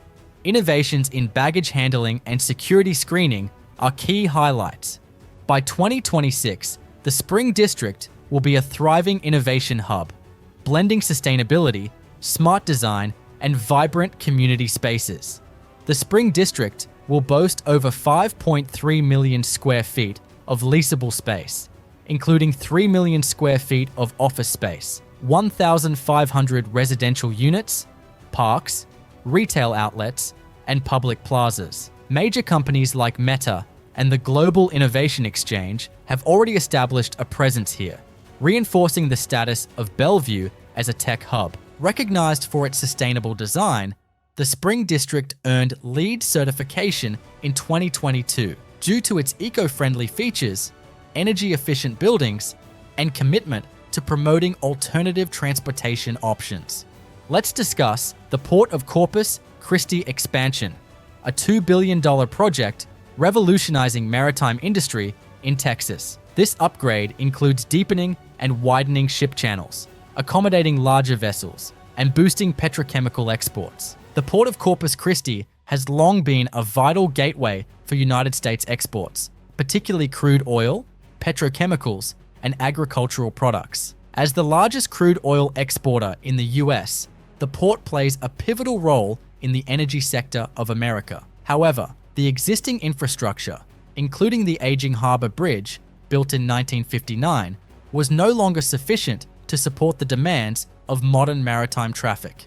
The original bridge, an engineering feat of its time, had served its purpose well, but was designed with a 50-year lifespan, which it had surpassed. To meet the needs of the larger, more efficient vessels of today, the new harbor bridge was proposed, a 506-meter-long cable-stayed bridge that would stand as one of the longest of its kind in the United States. The design includes 6 lanes for traffic and a dedicated pedestrian and bicycle path, with the bridge deck soaring 62 meters above the water, allowing massive ships to pass underneath with ease. Construction began in 2016, with an initial completion target set for 2020.